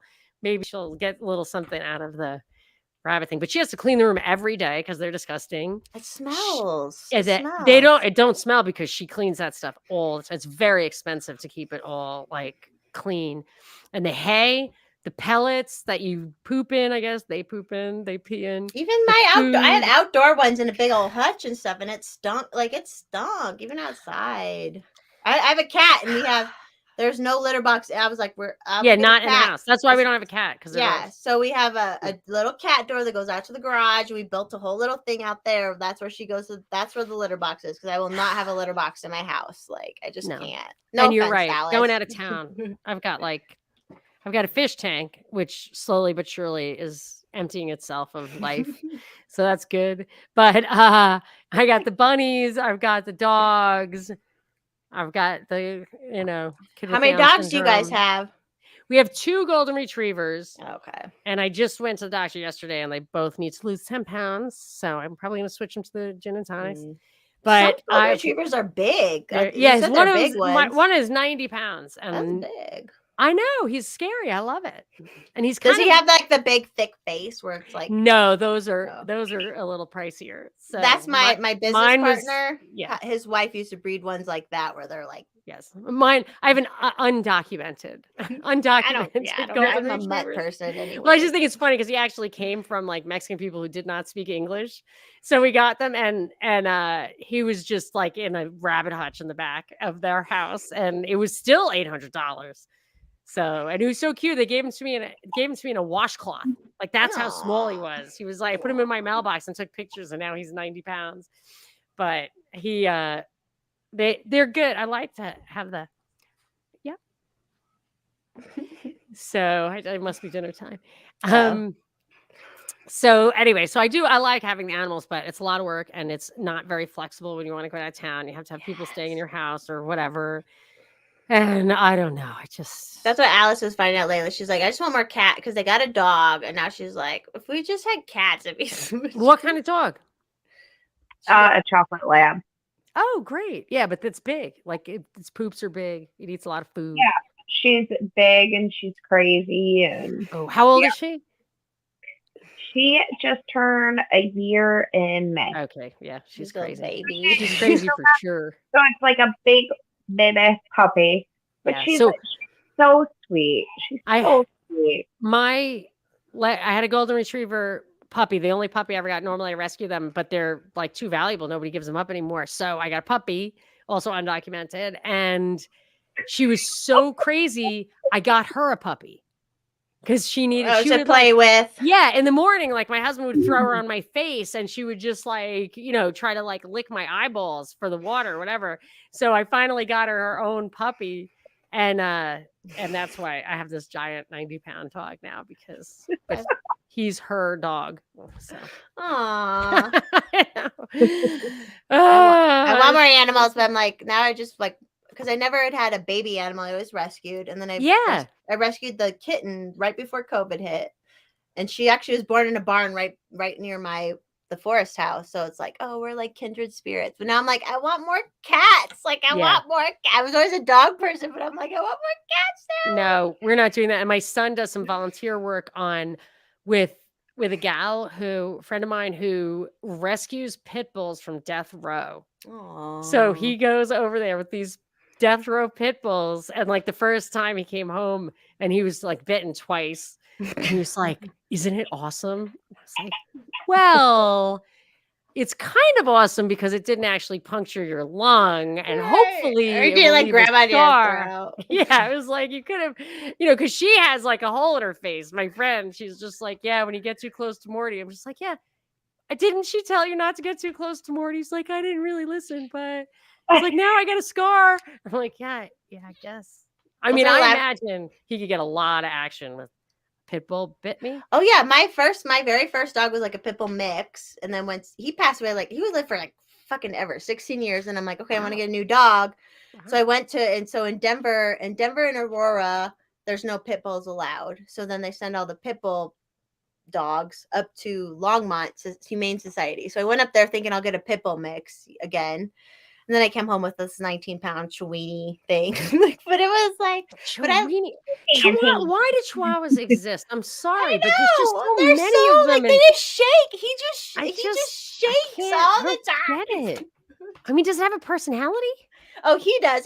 So like I said, he's almost 20 pounds. So like I think he's a mix of the bigger dachshund and then a Chihuahua at some point. But like, he doesn't bark though. Like he's been an amazing dog. It's like, and his poops are so small and everything. Yeah. But then when I'm at the litter box. Yeah, he really probably could. I probably could treat him. But like once I'm done at the other property though, like back in the country, I'm like, I want a big dog again. Like he's deaf. So I have bells on his collar because he'll like go wandering off and I don't know where the fuck he is. So I'm like, damn. So I should do that for my son. Yeah, you should. So my sister gave him Beats. She gave him Beats, like wireless headphones. And it's just like something about Mary. Like now he walks around and he's always got the headphones on and he can't hear you. And I'm like, dude, you don't know what this looks like. It's bad. He's just like, what? I'm like, oh. I love him. I love him. So when is he? Are you just pretty much? Because I was just actually just talking. So do you follow Q the truck driver? He's a big black truck driver. He's been on Pete's show a bunch of times. I but say like, Q freaks me out. not that Q. Not His Q. name's Quincy. Got But it. we were talking about this because there was a musician from Austin named Daniel Johnston at one point, and he was like an adult, and then he like took acid and he went crazy, right? And then his parents had to take care of him, you know, and they're getting older, and he actually did pass away, I think, before his parents. But like, what do you like? You gotta take care of him, right? He like, took acid? yeah, he was a musician. He was like a little weird, and then he took acid, and then like he went full on weird, and like one time to the point where like one time there's this documentary about him, and like his dad flew planes. He was like a small time pilot, and like while they were flying somewhere, he tried to like crash. Daniel tried to crash the plane, like, and he's an adult, you know, like. But it's like, so I mean, do you just figure you're just like you guys are just gonna hang out forever, pretty much? Yeah. Yeah, What, you and your Alice? son. Oh, Who did that? What music? His name's Daniel Johnson. It's like very Austin. You know how Austin is. Like it's a very Austin. Was it that thing. guitar player, dude? Well, he was like he made his own music and he like recorded it and he made like one album, but then he went fucking nuts. Like nuts. It can't be the same dude. I have to be thinking of a different dude. Yeah, it might be a different dude, but like when you're a parent, you just have to. I've wondered, and my daughter and I have speculated if like being my son is kind of like a little bit like being on acid. Like I feel like the world might appear to be airbrushed to him. Yeah. You know, because we don't know what it's like to look out that Right. brain, right? Like I'm sure he has like half the wrinkles of like a normal brain. And what Down does syndrome that do is to your perception? Down syndrome is a chromosome difference. It's a chromosomal abnormality. He has a third 21st trisomy 21. Yeah, so he has 3 on the 21st thing. But his IQ, so they told me this like the day he was born, his IQ would be half of what it otherwise would be. So my kids are pretty smart, and he's smart for a kid with Down syndrome, but it's half. And I don't think you can even imagine what it's like to have half. It's a bummer for him. He did admit, he's a really cheerful guy, but like he did admit at one point that he just, he feels intimidated when we're talking fast because he just thinks that he's not good enough. And I felt really bad about that. He's like, but that's like amazing that he feels that, right? Like he's awesome. Like that's the thing. And my son and I are just like, it's freaky because he would have been super, super smart. So he's pretty smart as it is. And you can tell that like he has good insights. He's got a great sense of humor. Like he actually says clever things. He's very unusual though. Like he's very unusual. I've never met a kid with Down syndrome quite like him. I don't know what it is, but he was just different. Not like, you know, oh, he's so great, but he's very sophisticated. It's literally just like you took like a very smart person and gave him half the IQ without any weirdness, except for he is super horny. That is true. That's what happened. I'm like, I get it though, man. I am, and I'm just normal. So. Yeah, he just doesn't have that thing. Him. Yeah, that makes you like try to jam it back into the back of your head. Right, where you have that like, okay, I gotta like hide this. Right so like, you know, my daughter's friends will come over and he'll be like, hello, ladies. So he used to say this. He used to say, he'd pick the prettiest one, of course. I'm like, don't try for the prettiest one. Like, you know, at least. And he goes to the prettiest one and he used to say, hey, baby, want to marry me?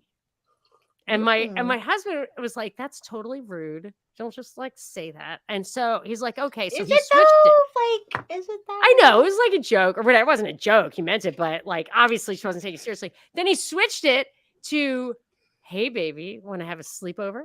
Ooh. And I was like, that's so much worse, you know? And of course he's just thinking he'd like to have a sleepover with her. And I'm just like, dude, that's so much, like, it was so much more respectful. It's like, ask her to marry you. Right. Oh. But like, how do you, like, I assume you probably, like, try to explain things as much as you can. To him? Yeah.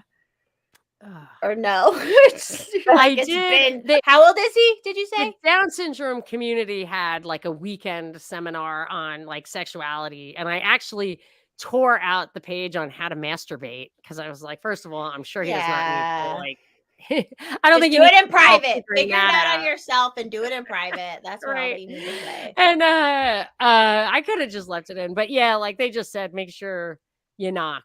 Just like they told us, like he needs privacy. He needs to understand. He used to just walk around naked.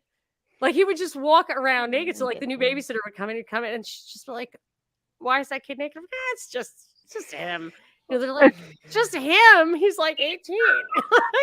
like, right, okay. Good point. Yeah, did you have to find like special babysitters or were they pretty? Babysitters, because he would run away and he's smart.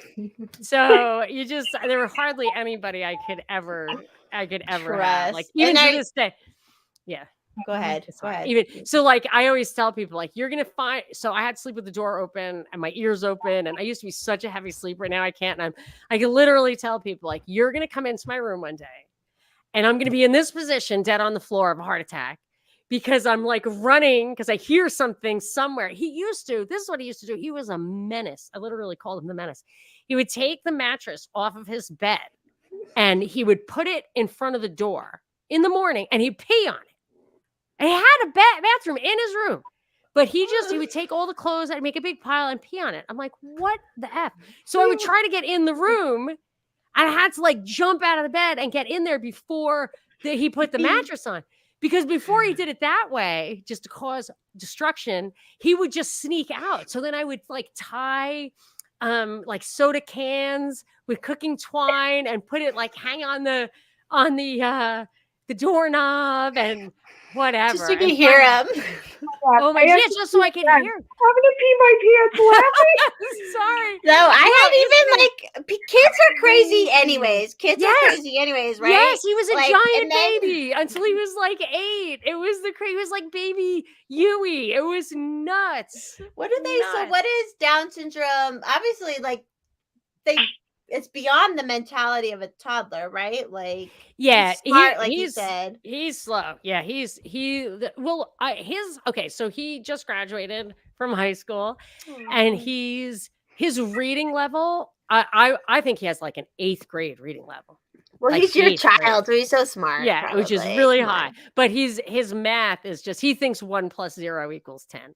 Like his Okay. math is terrible. So Is he he real can't- confident about it though? Is he like, yeah, that's the answer? yeah, he doesn't care. Yeah. Oh no, I've demonstrated in front of teachers. I'm like, he does not know math at all. I'm like, oh, he does. I'm like, you're cheating because he does not know math. So it sucks because he's gonna have to go to stores and everything. But his reading is unreal. Like it's really off the charts. But all he likes is horror. It kind of bums me out. Just horror all the time. So he likes Goosebumps. And Does he like it? Do you think because of the like why do you think he likes it? I think because it's so poignant, like because he just has no life of the mind. Like everything has to come in from the outside. Like I really do think like some of his lobes are just completely smooth and he's not using them at all. He just can't bring it in there. And I noticed that always from when he was a kid, like to occupy himself. One time I woke up, I should tell Alice this one. I woke up and I came downstairs and I could hear that somebody was downstairs in the kitchen and he was sitting at the kitchen table. And my husband's a huge wine guy and he has all these Riedel wine glasses. And now he has Zolto wine glasses. He gets the super thinnest ones ever. I don't know why. And there's like every type. I mean, he literally has a case of wine glasses that on the case, it says Oregon Pinot. Like, do that's you what it's only for Pinot? From what? Oregon. It's only for Pinot from fucking Oregon. So here's my son sitting at the table and there's a huge pile. It might as well have been the arms from the vaccinated kids in Apocalypse Now.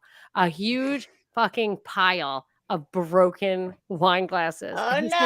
Said, look, Mom, I can hear it. He was just breaking the stems. Snapping them at the stem. A fucking pile. I mean, one time, forget it. I mean, not to be gross, like anytime I had a female issue and like had to go into the bathroom by myself, I mean, God only knows. One time I came out and he had just taken everything off the bookshelves, everything off the bookcases, including like picture frames and little crystal things. He just made a big pile. He poured my coffee in it. He got the cough syrup the prescription cough syrup open. Was it like codeine? It was. Do you know how I prize codeine cough syrup? Do you love that stuff? I love it. Like I never I get ever it. go down that road. Like, and so my husband's like, no powders, pills, or needles, please. I'm like, I don't do any of that shit. But I mean, if I have a little bottle of that, I will cherish it tablespoon by tablespoon for 10 years. And to come out and not only see that he had gotten the lid off the prescription cough syrup, but that he had poured it out onto like my his bread spread in the coffee and everything. I mean, it was where I would rather have him broken. I was telling Alice, like he went through all my husband's wine glasses and just to hear the stems snap, he snapped them one by one. The glasses. Snapped them all. And I came in and it totally reminds me of Apocalypse Now, or like the guy, he's like, he came in, there's a big pile of arms because the kids are all, they cut their arms off after being vaccinated. I just came in, I was just like, oh my God, all the wine glasses are broken. My husband's was like, and they weren't cheap. They weren't cheap glasses. No, they were expensive ones. But the thing with the cough syrup, that just broke my heart because I do. He just poured it on that pile? Yeah. Because when I was a kid, I used to get bronchitis all the time. And in New Jersey, you could get codeine cough syrup over the counter. So I remember how great it was. Even as a kid, like watching Bugs Bunny after, a couple of swigs of the codeine cough syrup. One time, my brother, who came home from Vietnam, or he was in Thailand during Vietnam, he was in the Air Force, he was in the service. And I remember him walking through the back of my house. And I was like, who's that? And they're like, it's Georgie. And he's, I was so much younger than they were. I was just a little kid. I was 5 years old. Are you the youngest, did you say, of 9? By a lot. Yeah, I was definitely. I'm the youngest of 4 by a good amount, but probably not as much as you. I was definitely unexpected. I was like, my mom made me, or they had me because she didn't want to go back to work yet. That's why I came along. No, I think my mom was, I think, pretty alarmed when she realized I was coming along. Cheers that they had you. Cheers. I know it seems good. I think they might have had a couple of other ones that they just lost track of along the way. Like I feel like they maybe left one in a gas station somewhere on some kind of road trip. So I think I'm the youngest one. But my brother, who brought back a terrible habit of like opioid addiction, whatever, from Thailand, which I think they did on purpose. I think they got all those even guys. back then during was that during the Vietnam War? Yeah. But he came in and he saw that I was sitting there with the codeine cough syrup and my little bronchitis. And he was just like, hey, Monica, I give you $20 for the cough syrup. And I said, okay. But I didn't care about the money at all. But I liked him and I wanted him to like me. So I sold him my cough syrup. And I just remember he took the lid off and he drank the whole thing at once, the whole thing. And I guess he forgot, like, it had been a while since he'd been in Thailand and I think it made him sick. But anyway, so now, like I learned young to prize the codeine cough syrup. So when I was like alarmed that my son got the thing off, but that he dumped it out. So that's you like it too? I didn't do much like drugs growing up. Luckily, my parents never put me on drugs and shit. But like now as an adult, I would be like, yeah, we should. I was more of a nerd. Like I shouldn't. I'm not trying to over. No, but just like what they prescribed at the time, was stronger. It's just that the thing with that is like my parents described it this way. Both of my parents had occasion to have like a surgery or something, and they remember what it was like to be on morphine. Yeah. So my father said, oh my gosh, it was like my mind was floating outside of my body. It was awful.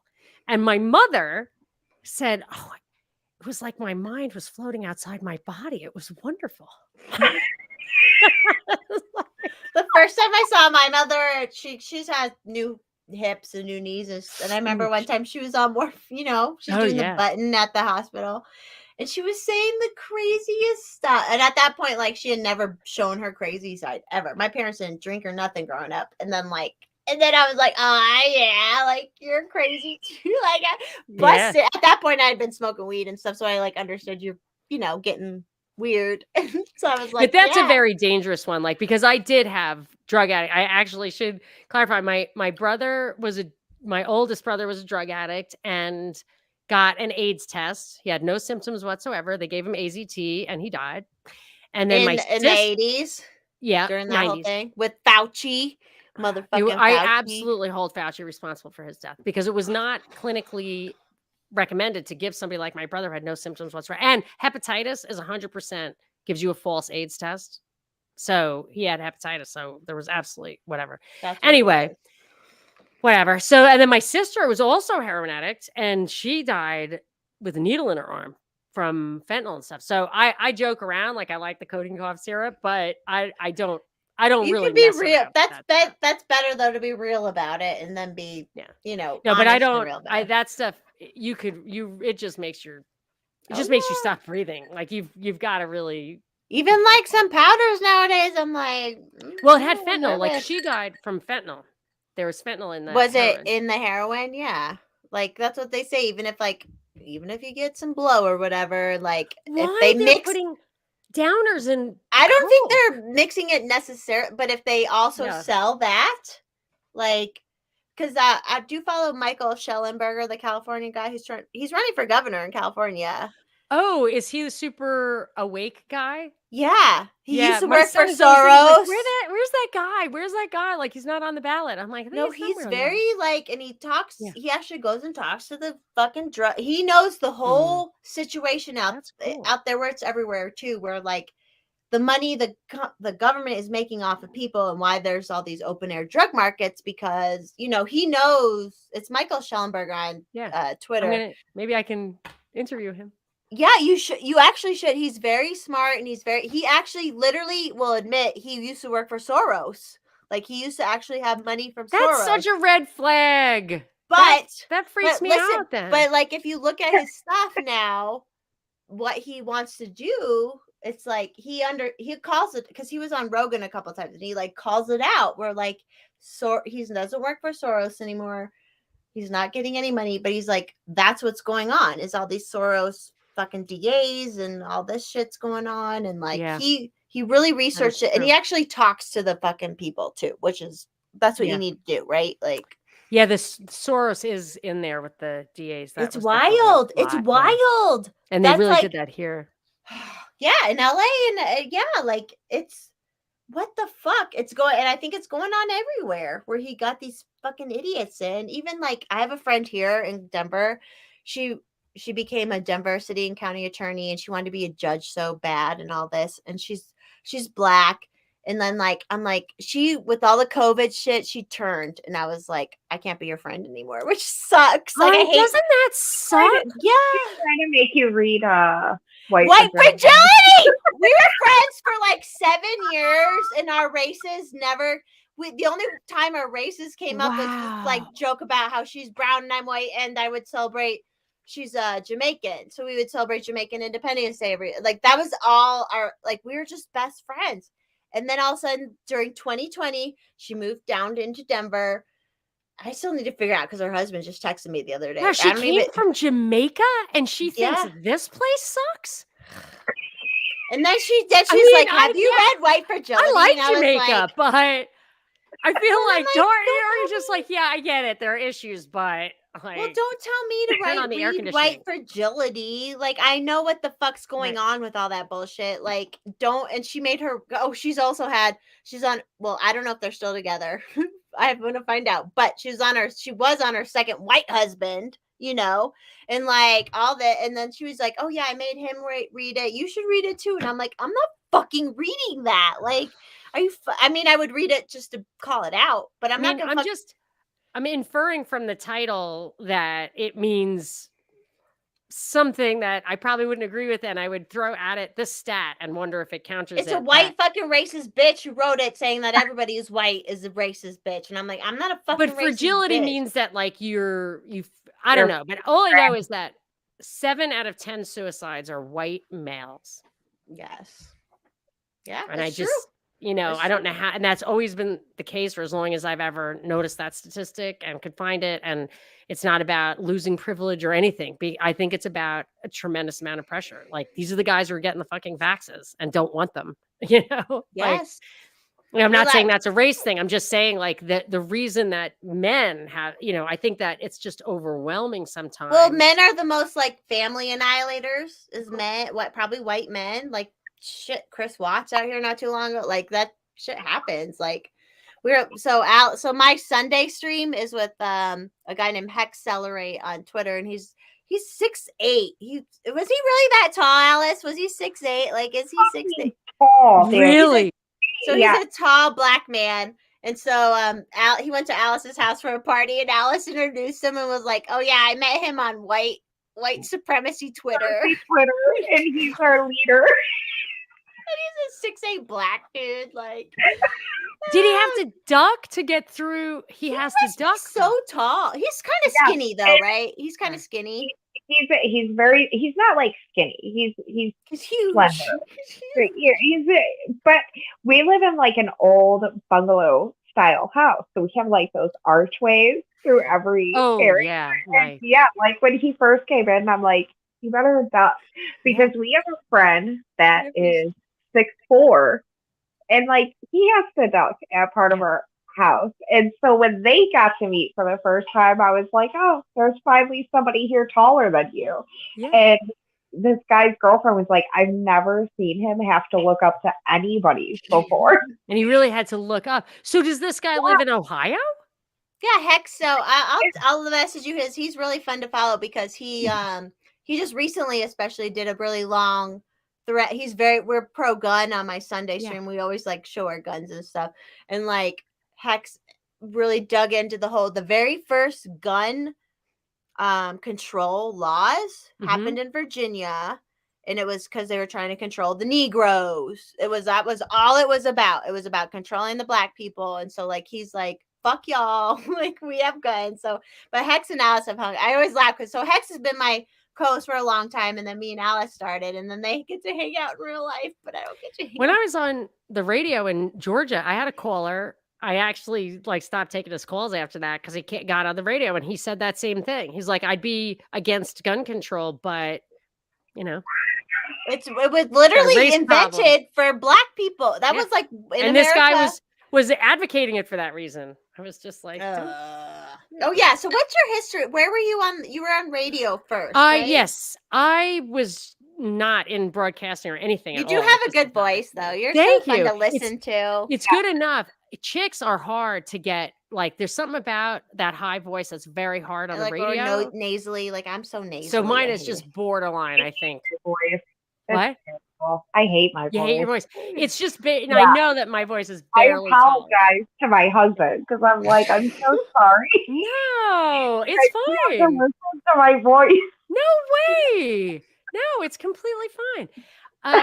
Yeah, but I mean, I'm lucky that mine was good enough to do the radio thing, but or maybe not lucky because it's been quite. Was that in Georgia? You said grind. Yeah, I was on the radio for 8.5 years. Like, I just met some gal who's a radio producer, and she had never heard of like an anarchism as like a real thing or anything, and she just thought I was cool, and she introduced me to her boss, and he put me on the radio, and I was on the radio for 8.5 years. And then when I started like calling out Event 201, and it was in Atlanta where the CDC is. And they just got new ownership, and that was it. Like, I mean, I was gone. But did you have full freedom? Like, did you have pretty like full freedom to talk about whatever? You know, I had this great program director. He retired when the new owners took over, and that like I don't know if he had been protecting me or I don't know what, but he said I remember like the big showdown was Boston Marathon bombing. I was filling in for someone in prime time, which is a lot of people. It was like 400,000 people like driving home from work, and it was a lot of people. And the woman who had discovered me, she was a well-established producer and person there, and she was producing my show, and she was like, it's like it didn't happen that way. Like, those guys were known to the FBI. So when this guy's coming out saying like, if you can identify these people, like I knew it wasn't a true story. And she was in a panic. She's like, you cannot, people will hate, like she loved me and wanted my show to succeed. And she was like, you cannot say that. People are going to think you're crazy. You can't say it. I said, then I'm not going on because I can only tell the truth. And it wasn't like I'm putting my foot down. It's like radio is really hard. And it takes me all day to figure out what I'm bringing to this show. And if you tell me I cannot bring this brilliant insight that I had, like, you know, I have a picture of this guy arrested by the cops alive, and he was dead an hour later. The cops killed him. Like, that's what happened, and I can prove it. And she was just like, people are just going to think you're crazy, not because they don't, they just are going to think you're crazy and they're not going to like you. And I was like, I have nothing else to say. Yeah. She's like, well, tell people like how ridiculous are gun bans when you could just use a pressure cooker. And I was like, I can't say that. That's not my insight. So I really didn't want to go on. And she circled in the program director. And he said, if you have a good reason to believe what you believe, and you are crystal clear on what you know, what you have evidence on, what your evidence is, what's your opinion, if you just make sure. And he said, and you don't want people running and screaming. So if what you're doing is going to sound like a fucking horrible car wreck, like shut up, stop talking, that's bad radio. But if it's interesting and it's not misleading, you can say whatever you want. And I did. And I definitely, on 2 different occasions, that and... Because did you know something was up right away? You knew something was up right away? I believe I did, yeah. Because I had to do... I know what it was. It happened the day before, and the newspaper articles on the one day literally had different facts from the next day, and I was looking for retractions. I was so stupid. I thought they would retract their wrong fact. I mean, literally, like, the race of someone would change. I had a picture of the guy. He was an Arab and a white guy. And they said that the next day it was like the witness was Chinese. I was like, the witness was white. And then they were like, Danny, the Chinese witness. And they actually interviewed him. And I was like, that is not the witness. I remember the witness. So it was very clear what was really happening. And then, but that case, I had authorities monitoring my show and interfering with me a little bit more than once. That was on their radar because WSB was like the #1 news talk station in the country, I think, by listenership at the time. And they knew that I knew stuff like that. And they're like, she's actually thinking. We can't have this. Yeah. We can't have so a few things happened, but the one thing, it's a very long story I won't get into, but the one thing that I remember absolutely happening, I was like, both boys were killed. Both guys were killed, and they were both in the older brother was in the CIA. So like, I don't know if I necessarily feel super sympathetic, but the younger brother was going to dental school. So I don't think they should have killed him. Of the bombers? Yeah, Jahar Tsarnaev, who's supposedly in jail, but he's not in jail. He's dead. And so he died pretty quickly. It was like still in April, like within 2 weeks of the thing or a couple of days of the thing, he was dead. In the boat. Maybe. Wasn't it in the boat or something? They killed him. Yeah. And wasn't it on like just somebody's random property? Yes. And then they found him? Made up pictures. It was really weird. And I said, you'll never see this guy again because he's dead. And 2 years later, they brought him to trial. And I said, I don't know. You're not going to see a picture of this guy. And there was literally, I read, a mile of press lining the street to see this guy. He was in the trial, whatever, not a single picture, not one. And I got on the air and I said, I told you, not a single picture of that guy. And the next day or 2 days later, the Boston Globe had this weird, blurry picture of him like inside a jail cell. And I was like, wow, they are still listening to me on this. Because they just people monitor those big stations. But now, it's like so much more fun having a podcast and say whatever I want. Well, and then fucking Lena Wen from the Boston to now for the COVID shit. I'm sure you were like, holy crap. Oh, yes, exactly. Yes. So I did notice that. And all right, now I've got some nudges. Hey, buddy. They have to go to the bathroom. You take a break if you need to take a break. Yeah. No, I think I got to wrap. I gotta make dinner. Oh yeah, you have to be all right. It is. Here, finish your story and then you can wrap. Yeah. So they came. Yes. So I did. So they were listening to me then for that, and it is better to do the podcasting. People like it, but the difference is people were listening for the news, traffic, and weather, and they were just kind of forced to hear what I had to say, and it was really made a big difference. And it was like a very diverse community. It was half Black. And I would get they were amazed. No, they had never had any Black listeners or callers. And the majority of my callers were Black because they were just like, I can't believe somebody really knows what's up. You're telling the truth. I never thought I would hear this. So like little did they know that there were people listening. And that's how I knew, like, I always take with a grain of salt, like the Black Lives Matter. I can't believe your friend fell for that because the Black people I knew in Atlanta didn't fall for all that crap because they were here for 150 years or hundreds of years And they were like, yes, the government lies. Like, how complicated is that? You know, That's they so lie. It's all like Yeah. that. Well, do you wanna plug? Do you need to plug Oh, anything thank you. before you Yeah, go? no, I started this new feed, Deep Dives with Monica Perez. I do just chats, I do interviews, and twice a week I dig into a headline. So I can, like, tomorrow it'll be the what's going on with the gasoline prices. But I do love Twitter, and we tweeted each other at Monica Perez Show is my Twitter handle. And I tweet at night until I've talked to every single I know person. you're always late at night. I like see you late at night. And I'm like, Yes. yeah. Because I want to Like, talk to everybody. And that's the only time I have to myself. So, Yeah, I get it. I know the feeling. yes, know. I know you do. Well, thank you. All right. You're welcome, Monica. You can come on anytime on Thursday nights. You're welcome anytime. Thank you FYI. so much. And I will We absolutely can when I have start time. later too when she comes on if you Yeah, If want. you can don't start mind, later. yeah, Yeah, we then can I start can get my later. cocktail on. Yeah, we can start Yeah. after dinner anytime we'll because really Alice get will get crazy. drunk and stay up late. No problem. Yes, Yeah. yeah, I go a little later. All right, girls, that was awesome. Thank you so Thank you, much for having me. Yeah, let's Monica. totally do it again. Yeah. Bye. Bye. Oh, that was so fun. She's awesome, right? Oh my god, I almost peed my pants a couple Well, times. she's like a real person. Like that's why when I first heard her, the first time I heard her, I'm like, oh, this girl knows what's that was I didn't know her in Georgia and all that stuff, but like I heard her in Pete during COVID and stuff, and I was like, oh, this girl's cool. And then I was like been a big fan ever since. So Yeah, she was fun. yeah. You know what I noticed though? I need to get a light in here. A light? Yeah, because when it starts to get dark, my face looks all fucking You weird. can get I got this little like it's a ring light. Yeah, the And ring it just light. it clips on. It does all right, and that was like I don't know, $15 on Amazon or something like that. I need to get one. Yeah, Because I look drunker than I am. Adam, get it, or you can just bring a bunch of lamps in. That's what I've done before too. Are you still going? Do you got to do shit? Yeah, I'm so good for a little bit.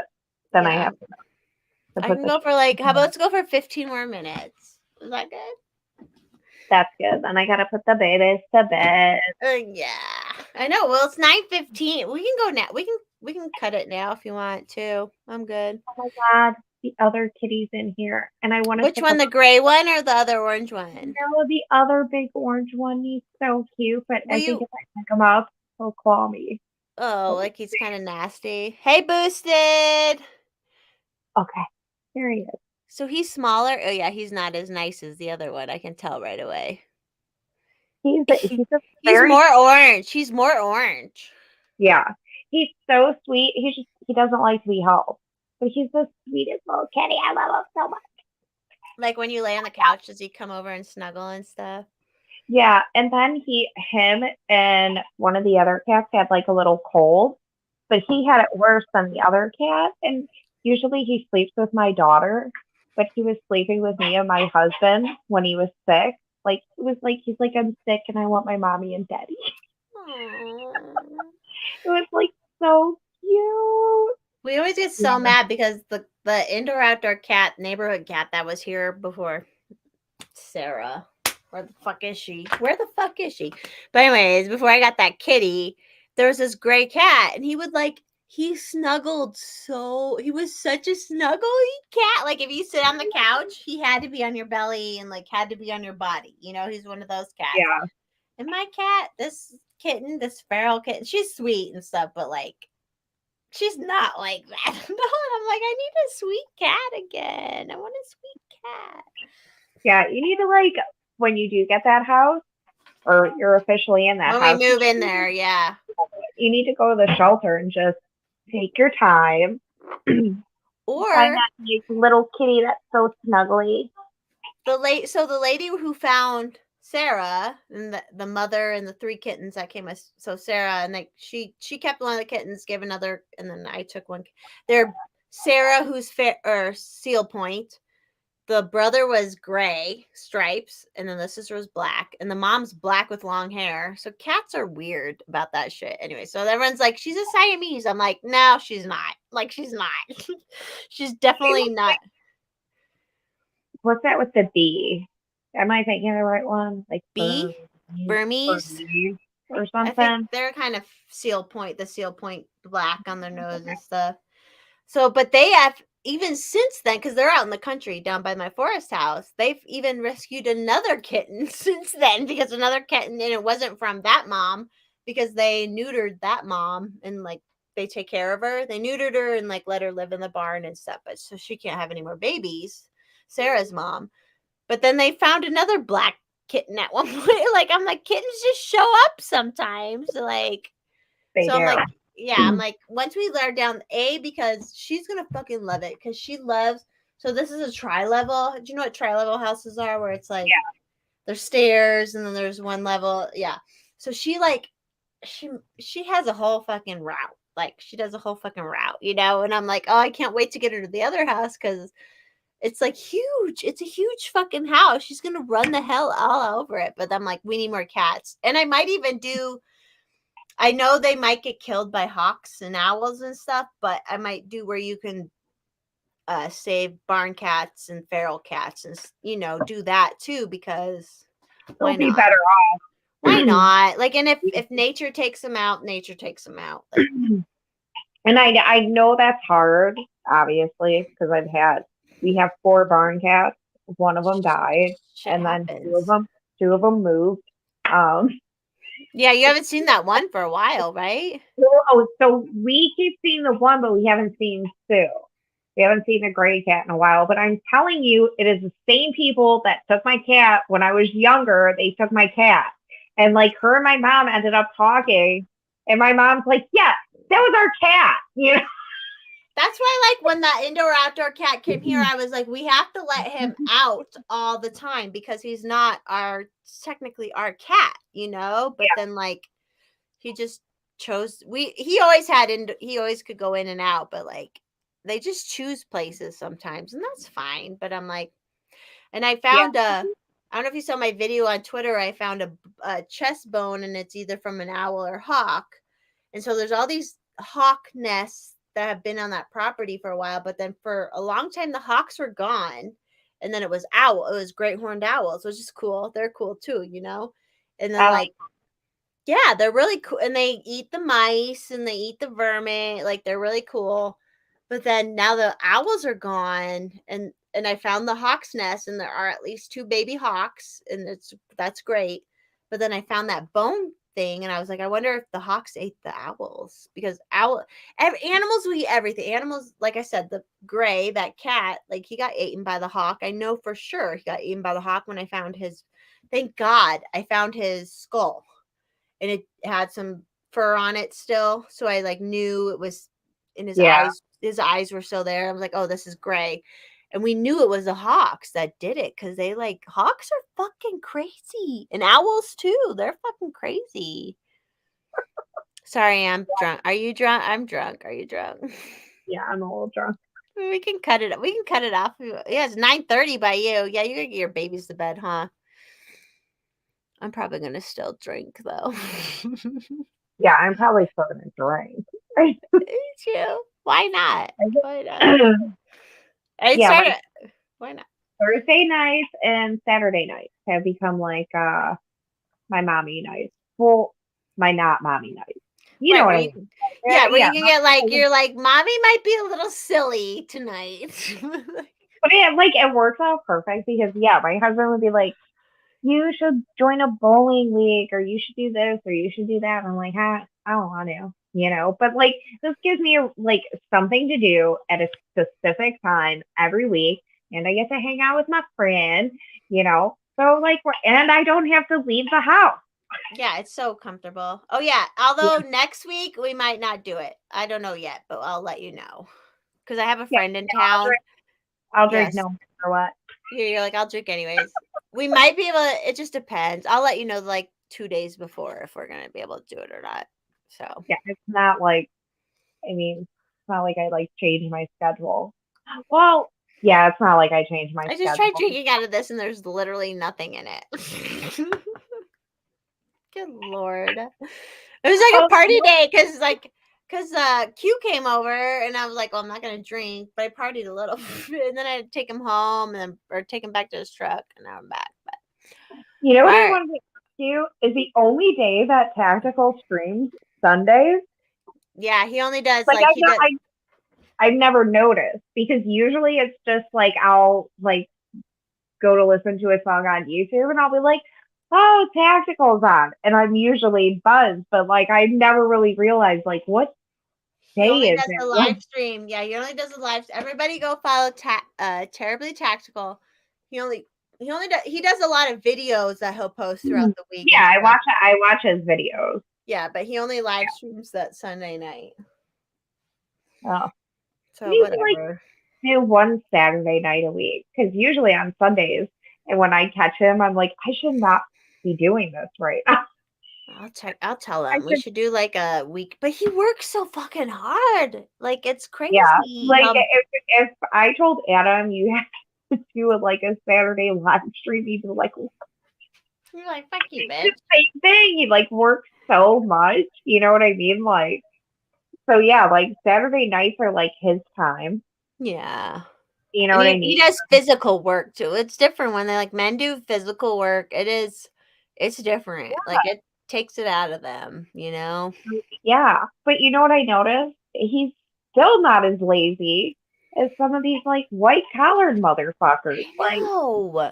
you need to come home and play with your kid. Like those are your kids too. You know what I mean? Like even Like, if it's I'm babysitting. I'm babysitting. No, those are your fucking kids. Yeah. You're parenting. like yesterday, Adam came home, we ate dinner, and then he took our son out to the pool for like a half hour, 45 minutes, which isn't, I mean, but it's still like he worked all day outside in the heat, which is yeah. grueling here. And he still comes home and he'll play with the kids. He'll And be stuff. dad. That's great. Yeah. Mr. Dad. Mr. Forstman has been building some decks lately, so he comes home and it's been hot, you know, and I'm like, we don't have kids, but whatever. He drinks fun drinks and walks. He doesn't drink. He doesn't. He's sober as no, you drink fun drinks and just watch them. That's what I do. Like I'll try to be more, and then I'm like, damn. But this is like the most like it's good. We're not like causing trouble or you know we're not getting arrested or some shit where they have to come pick us up or something. So it's like fine. That's what like when I started live streaming, he's like, yeah, that's because you're home. You're home. You know, like there's something about someone being home and all that. I love being home. Me too. And I did not think I would love this as much as I do, but I totally love it. That's but I probably didn't realize that I would get like old and crabby as soon as I did. But I got pretty old and crabby. Well, COVID kind of fucked us all up, right? That fucked us all up a little bit. Well, I lost my dad not long, like about a year before COVID. So 18 or 19? Yeah, he died at the end of 2018. He died December 21st, 2018. So then like 2019, I'm like, like I started to feel better. I'm like, I'm going to do all this stuff. Like I'm going to go and do all these things and like blah, blah, blah. And then COVID happened. I'm like, so I'm just going to fucking stay home then. And I'm just going to drink. And I'm just going to deal with all my family shit. And that's why I'm like, some people like this family, not my kids and my husband, like right, the extended family, like my siblings and shit like that. So yeah, like I just like dealt with a lot of shit, and yeah, it just now I'm old and crabby. Like it's not old and crabby. I'm old. We're all old and I guess we're all old and crabby. That's fine. But like I don't know. I tell my girlfriend sometimes I'm like, and she's 20. No wait, she's 27 now. Baby. Yeah. So I'll be like, I'm sorry, I'm just old and crabby. She's like, you're not fucking old and crabby. And I'm like, maybe you're just crabby for your age, so you don't notice that I'm crabby. You're like, I know what I got going on. And it's a little crabby. But she is people too. Like she'll say the same shit that I do. You know what I mean? Like, and it's so funny. Like, you see people, like, do you ever see people be like, do you talk to your friends about libertarianism? And I'm like, no, don't talk to her about that. I like the way she is. She's like not biased and like jaded from political and government shit. She's just like, I'll just text her about like some transit, and she's like, I don't know why these fucking people are cutting kids' dicks off. Oh, that is libertarian shit right there. Where you're like, wait, yeah, like she's definitely in a lot of ways one of those people that's like, you're a libertarian, you just don't know it yet.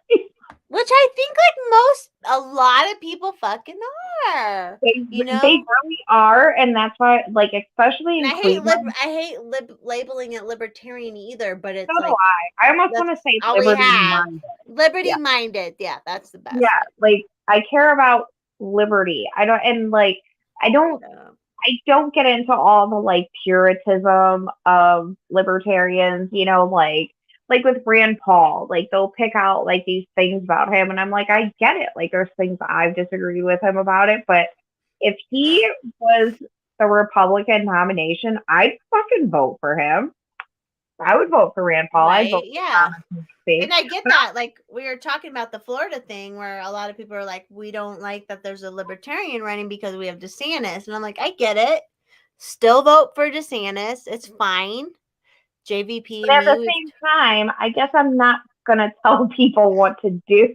Yeah, if someone wants to run, you know what I mean, like I may understand like how people, like if I lived in Florida, I'd be like, whoa, bro, like show some of my guns. Sorry. You know, like I don't want to. It'd be different if you're in Florida. You would think about it differently. Yeah. But I'm not gonna look at somebody and be like, you shouldn't run, or if you're gonna do it, do it. Who gives a shit? You know? If you can get on the ballot, which takes a lot of fucking work, and like it's all volunteer work at that point. Yeah, so that's why I need to watch another podcast because what's his name? Fuck, I forgot his name, but they were going so hard against. They're like, oh my god, how can a libertarian run against? And I'm like, who gives a shit who runs against who? Like, just get them on the fucking ballot. They'll win or they won't. They won't mostly, but like at least they get their name on there, and at least every event where they have to show up, they gotta talk liberty, right? Like who gives a shit? Like someone was like, well, I'm very protective of Florida. I'm like, yeah, that's fine, but like, and if no one's saying vote for the libertarian candidate, but like, let's have somebody there to start spreading this message. Like, who gives a shit? That's the thing about politics I don't get. I mean, you never know. It could make DeSantis, if it makes DeSantis nervous enough, it could make him push more towards liberty type ideals. Because I know people have issues with him when it comes to like pot laws and stuff. He's still making rules. He's making authoritarian rules on shit. Yeah. Same with like Kristi Noem from South Dakota. Like when South Dakota, like when people are like, oh, they've been so good about COVID. And I'm like, because they have to keep the fucking state open so they can pay for all them fucking cops for their police state. That's why. Because that place is a horrible fucking police state. That's like, where you got arrested, right? Yeah, and they were horrible. I was like, and mind you, this was 20 years ago. And I'm like, man, if I was in Ohio, I would have been home by now. Like, this is crazy. Like, I mean, and then the women that I was in jail with, I was just like, man, like, this is nuts. And like the way the cop was towards us and everything, it was wild, man. Like, but yeah, I mean, I get it, you know, like maybe if in thinking about it, having a libertarian run that could make a Governor DeSantis or Kristi Noem nervous, if he ran in those states, if it makes them nervous, might push them more towards liberty. You know, like. Exactly. So and who the fuck cares? Like, if they're showing up, if they're going to show up at the events and do the fucking politicking, who gives a shit? Like, that was my whole thing. They're like, oh my god, we're wasting most of the people who are saying, they're like, oh, we're wasting resources on it. And I'm like, okay, first of all, you don't even donate Which to the I party. said and I agreed with, but I also like listened to you and other people. Well, no one's and forcing them to donate money. Their other opinions. Yeah, like no one's forcing you. I get what they're saying, but also no one has forced me to give money or anything, or time. Like no one's Right. forcing you. That's what was my problem, I think, with the whole thing, was that a lot of the people were saying that. I'm like, you don't even show up to volunteer or anything. Like you don't even do anything, which is fine. That's completely fine.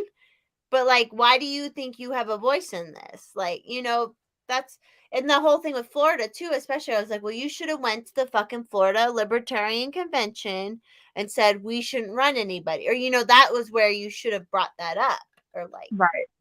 Yeah, it's not my state, so, and I'm not saying it's not my state, so it's not my I problem. get, like, I'm like, you and me, we're the same. We're like, we get it, but like, also, what the fuck?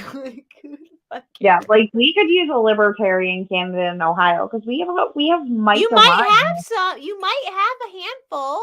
You might have, because like in Colorado, there were at least 81 different positions all around the state, including governor. I know that they're meeting tonight, I guess, for an Ohio Mrs. Caucus. Like not like right by me, but it's like I guess in this area. We should get involved. We gotta have Angela. We should have, because Angela's supposed to be coming on Sunday, but she couldn't. But I should have her on one of our nights, was girl nights, and then she can talk to you about it. Because the first time I met Angela, I was like, listen, I went to the Colorado 2021 Libertarian Convention. I was like, listen, Angela, we need sex appeal. We need sex appeal, and we need like people like her who are very likable and smart and willing to work, and yeah. I think a lot of like Cleveland is libertarian. I think it's just a matter of getting people to like listen, getting people to hear that message, you know what I mean? And you have to be very, very careful with how you go about your messaging. But I tell people, like, one thing you can definitely talk to a lot of Clevelanders about, whether they're white or black, is okay, instead of, if they bring up Black Lives Matter, instead of being like, Black Lives Matter is a communist organization, start having a legitimate talk with them. Like, okay, well, what did Democrats really do to help policing in this area? What have they really done? They haven't done anything. Whereas libertarians, we really believe in defund the police, but not in the aspect that people think. Like, I don't want to see police defunded to the point where like we're not looking into children's sex trafficking. But let's be honest, that's what your local police are not doing. They're not looking into that stuff. That's not what they're there for. They're there to bust you for speeding and to search your car and all this other stupid crap. I mean, in Cleveland, the war on drugs, that's a big thing that you could talk to people about, because that causes a lot of problems with policing in Cleveland. I mean, it's not different than any other city. There's gang problems, and all those gangs, they deal drugs. They don't care. Bebop, the Mises Caucus, as someone else said, they said they trend right, but like we don't trend right, but like we trend. If you're gonna raise kids, there's probably a good way to do that, right? Like there's like, it's not that it's me. That's like I said, like Angela has said to me specifically, like, we're glad you're on board because I'm not right. I'm not even fucking married. Like, and we're, like there is like, but everyone says that everyone in the Mises Caucus is like racist and just weird. Hold on. I gotta blow my nose. Hold on.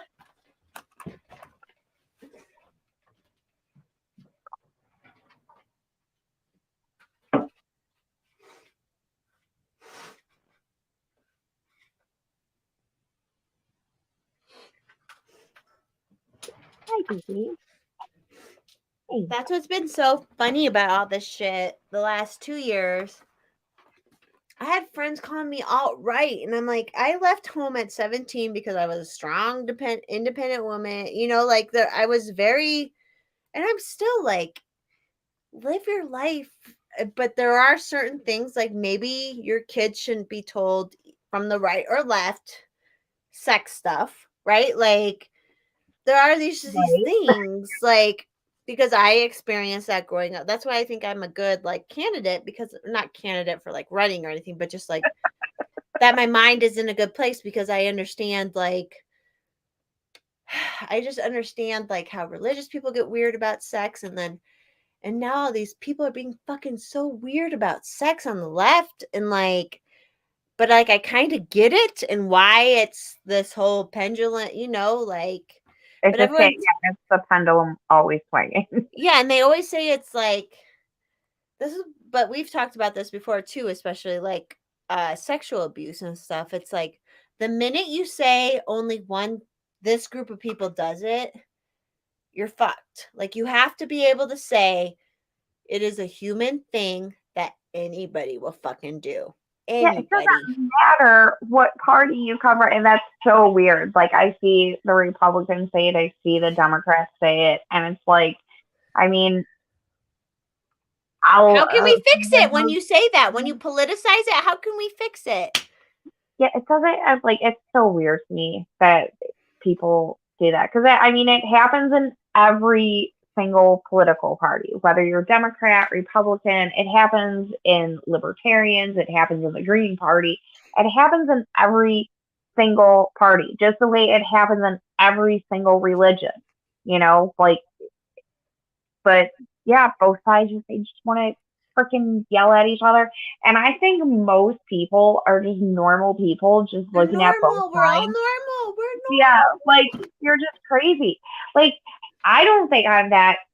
Like I guess it would be easy for somebody to call me alt right because I'm married and I stay home with my You're a kids. dependent. You're a dependent woman. Oh my But like god. I wasn't like that before I met Adam.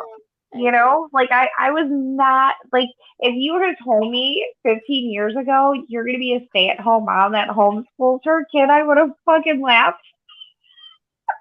I know, right? Like that was what made me laugh so hard during COVID. Like all this girl who I was friends with for like years online, and I gave her money, all this stuff, and then all of a sudden she was like, "Oh, she's all because I was fighting against the COVID bullshit. I was outright," and I'm like, "Bitch." The things we've talked about, like, and you know how Yeah, I live. I like fuck. You know, I'm like, you know how I live. It's like not traditional and conservative in any. I mean, it is, but it isn't. You know. But I was like, how do you call me alt-right? Like, what the hell? It's yeah, just like been so annoying. I would say I'm like traditionally untraditional. Cause like I bake cookies and make lemonade and shit and We're raising I'm kids. When you raise, like, if I had like kids, I'm like a rock and roll mom. yeah, like if I had kids, it would be different. I would be a not that I would be a different person, but I would live my life. Obviously, I wouldn't be posting fucking titties Yeah, online. You know, like there would yeah. just be Like differences. yeah, I told my husband, I'm like, it's stuff that like I'm a mom and stuff, and I can't participate in City Tuesday. I'm like, because I would rock that shit. Hell yeah. Oh, Bebop, Bebop. You said you think so. My whole thing with the Mises Caucus, Bebop, is like it's normal people. It's just like, especially during COVID, when I realized all my friends who I thought were like anti-establishment weren't anti-establishment and they were actually fucking establishment, right? Like I've learned that like the Mises Caucus is people who are just like, yeah, this is normal life about how you if you want to live free and live your best life, this is like and it's sad that like the whole fucking online and social media bullshit has like like I argue with that girl. I'm not following her anymore, but like she called me racist and like all this shit. I'm like, I'm not fucking racist. You were so pissed the other that one night too. We're like, how do people call us racist? We're not fucking racist. Like I'll say racist jokes for fun, but like I'm not fucking racist, you know? And I don't want to be that person that's like, my best friend is Black and Puerto Rican. You know what I mean? But Like, it's true. But it's true. Like you're like, listen. but that's it. Like, I don't know how to explain it. Like, I get very protective of the people that I love and care about, you know? So when I see people like saying this shit about black people, you know, or not just black people, but anybody who's not white, I'm just like, well, my friend doesn't think that way. Do you like? Do you think she's a white suit? Do you think she's alt right? Like, it's just wild to me, you know. Like the way the left is about abortion is so crazy to me, you know. And me and my best friend have talked about it, and we're like, we're both like, I guess pro life but pro choice. You've Like, been there. You've been there, done that. I don't think the government should be involved. I do think that there are Try to not get pregnant.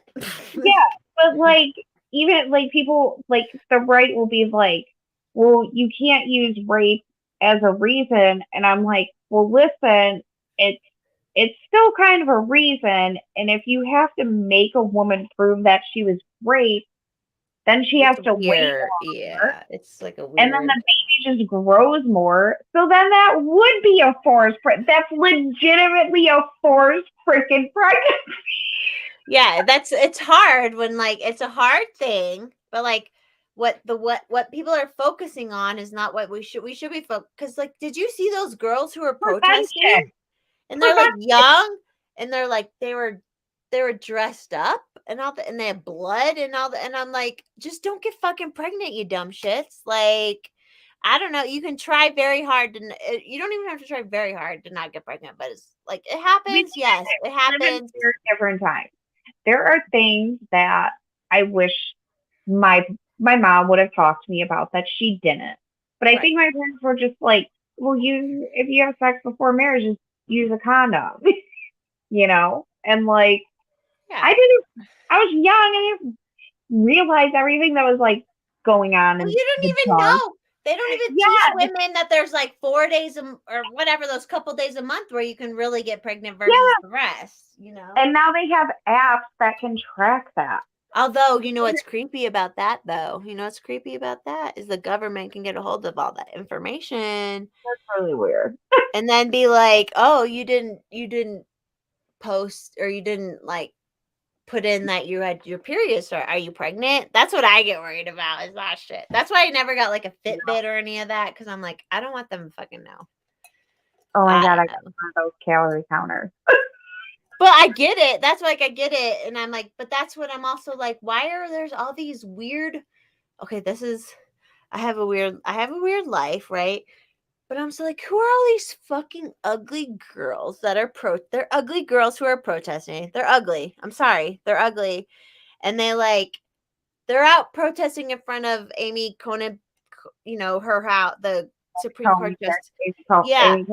They're out in front of her. They're all like in costumes, you know, beyond, you know, there was the like Handmaid's Tale, but now they're doing all this. And I'm like, do you know how hard it is for me? Because my man is older than me. Do you know how hard it is for me to get fucked? And like, are you motherfucker? Like, is this virtue signaling? Like, are you all getting so fucked that you're getting fucking pregnant all the fucking time? Because I made it to fucking my whole life. I was on NuvaRing for 6 months, and I've all that time in my life, and I started having sex at like 19. I'm 38 now, so almost 20 years. I never had to worry. And I know like it's different for everyone, and some people have, but like it's not that fucking hard. Like it's not that fucking hard. I don't know. Like it's just weird that they're focusing on only the abortion aspect. Like let's focus on the like not get pregnant aspect, because you can still have and that's the problem is the conservatives have made all the abstinence, and I'm like, this is where I need to come in and be like, listen, we can have sex, like we can have sex and be fulfilled and come and all this stuff and not get pregnant. But I don't know. You talk my daughter. Yeah, I mean, I know shit happens. Shit will always fucking happen. Like my mom and dad were so like casual about that shit. They were like, just use a condom. My mom would tell me nobody wants to marry a loosey goosey. So like, I wasn't supposed to have sex till I was even married, but I was like, that's why I moved Yeah, out young, because I was like, I want to have sex. my parents weren't quite like that, but they were like more like be serious Slutty. about Yeah. who you're gonna be with. You know what I mean? Like I don't know how to explain it. But yeah, my mom would say stuff like don't marry loosey goosey, make sure you use a condom. But like Don't come I in the pussy. yeah, DCI TP. I was so uncomfortable when I first started that like yeah, like so after like I got pregnant and ended up miscarrying when I was younger, like a couple years later there was like this big abortion thing, you know, and my mom and dad were both pro life. But my dad was pro choice. Like he was against abortion, but he believed in a woman's right to choose. My Because the mom was medical. yeah, my mom was just kind of like solid pro life, you know, unless it's like a serious, you know, Ectopic pregnancy, yeah, all that like stuff.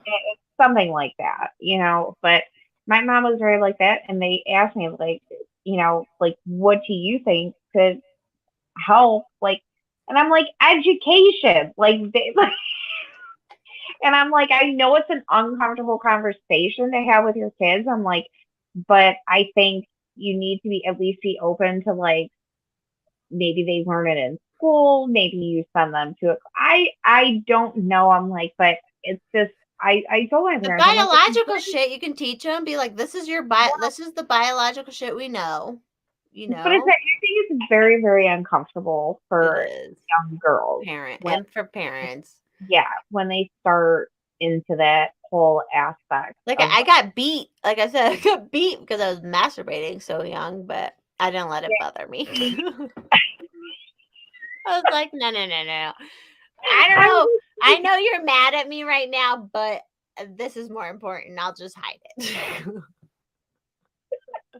yeah, like I don't when my kids go through that, like just let them go Just be through like, it. yeah, that's the thing. Like I was saying, like, so there are a lot of boys who will cross dress as boys. It's norm. It's like it turns them whatever.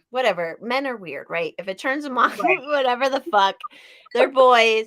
But like that's what makes me so mad about the whole drag and the trans. I'm like, there are some boys who just want to fucking put on a pair of girls' underwear once in a while, and that's it. You know, like, and they don't need to be led. They don't need to be pushed into that. They need to like just find it on their own, do it, whatever, like not be violent. Obviously, if it's just them.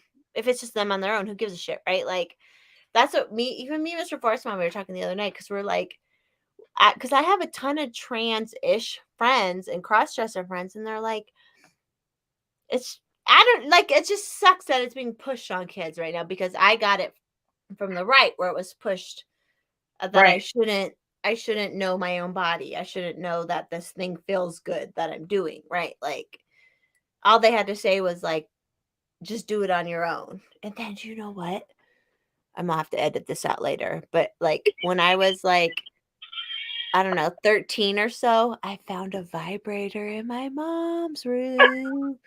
And I was like, okay, okay. And then I like knew it. I didn't even know what it was really, but I knew what it was, you know, like, and I was like, and you were mad at me all those years for like, all those years you were like, and my brother would tell on me if he caught me doing, and I was like, it was so opposite of like, because boys are like, yeah, just fucking do it, right? Like, just do it. Like, I don't know. Yes. Everything's just so weird. It's just a matter of like, if you can just not have adults leading it, because kids are gonna find it. Kids are gonna talk to each other. Like, there is a level of like, there's no control to it from adults, but like, I don't. It's such a weird. That's why I understand why all these fucking teachers are weird, because half of them got fucking fiddled by their uncles and their family never said anything. You know, it's true. Probably. Yeah, Probably. that's what I tell people. I'm like, ugh, sorry. Do you want? You need to go. It's late by you. We can go. Yeah, I It's gotta eight. put It's that. It's 10 o'clock by you. All right. Thanks for everyone watching us drunk asses. That was so fun. I hope she comes. She was funny, right? She's funny. Yeah. I love. I don't She's even remember real. what she was saying. I was laughing so hard, and I was trying so hard to hold my pee because I'm like, I just but I was laughing so hard, and then I moved my leg, and I'm like, oh my god, I can't hold it. I'm gonna pee. I hope she comes. I hope she could be a regular guest anytime. She's fun because she's like real. We can do later too. Like Yeah. if you want to Well, start I it. don't want you to be super tired though too. But we can figure it out. It's Thursday. I'll be fine because Okay. I'll like. The kids are fed by then, right?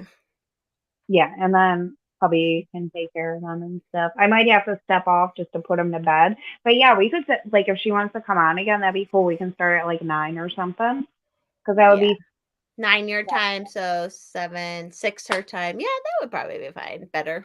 Or, you know, we could even do it a little bit later because I know that'd be good. 9, 7, 6. No, I think that'd be fine. or I don't know, just find out what fucking time she feeds her stuff her children. But I think she fed it to our people who are watching. I think she fit in good with us. Like that was good times. I felt like it was fun because it's real. She's always. That's why I've always loved her. When I first discovered her, I'm like, oh, she's real talk. Like she's, you know. Yeah, I'm much more relaxed on here. Like on Twitter, I like to think I'm well behaved. I'm not. Unless I'm like drinking and I'm on there at night, then I get a little bit. Yeah, now you start doing drugs and drinking, and I'm like, yeah. Whatever. But then when I do that, I'm like on there calling people retards and soy boys. Or when you got so mad about the racist stuff, I was like, I love Alice so much because it sucks. It sucks when you have these white liberal dumb bitches saying we're racist, and I'm like, no, we're not racist. Like, and I don't have nothing I'm talking about even has to do with race. And I shouldn't have to say, oh, I have this friend and that friend. Like, we shouldn't even have to fucking say that shit, you know? Like, no, you shouldn't. It's and they probably don't have like any black friends. No, and they don't.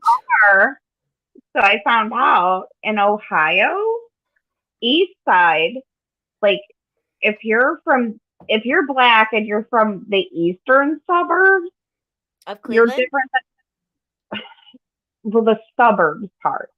So like, I'm new to this. So if you're black and you're from like eastern suburbs, you're different than the black people that are from Cleveland and the black people that are from the western suburbs. Totally new to me. I had no idea, and I was talking to my friend's boyfriend the one night, and he was like, I said something about my cousin's friend that was black, and he's like, where is he from? And I told him, he's like, oh yeah, he's one of them East Side niggas. And I was like, what? I was like, is there a difference? He's like, fuck yeah, there's a difference. That's so crazy. I was like, I didn't know. But yeah, they're like, I think they're like liberal whitewashed there or something. I don't fucking know. But yeah, I guess they're like, they're completely different. So yeah. Well, that's all. I'm just like, no white bitches are going to tell me I'm fucking don't even fucking come at me with that shit. Like weird. I got mad on Twitter a little bit when a girl came at me like that. And I'm like, don't you come at me like that. You're the fucking racist bitch, not me. Like, yeah. So you need to point me that way. When you know I'm drinking. Well, I'm not following her anymore anyways, though. Because as soon as she said, like, we had this law, it was like every time I responded, it changed, you know, whatever the argument was changed. And I'm like, okay, you're just, and then like at one point I made a sub tweet or whatever, but I laughed because I was like, oh, you call people racist, but then you bring up their race the first thing. And then she shared it and was like, well, when have white people ever been not in power? And I'm like, okay, we're done. Like, we're done. You were the only one who brought up race and that's all you care about. Like, it's just stupid. They're hyper focused on it. Yeah, well, they're just fucking calm. And I was laughing because her and her boyfriend got vaccinated because his family pressured him into it. And then she got vaccinated. I'm like, how anarchist are you if you're, you know, whatever.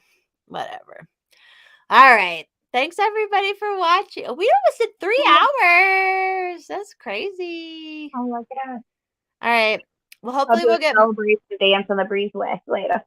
Oh yeah, are you gonna? I know. I'm like, I'm kind of like, I'm pumped right now. I might around some Whitney Houston. Yeah, girl. Thanks everyone for watching. Thanks, Alice. Hey, Thanks buddy. everyone. Follow Alice. What is it? Alice always 911.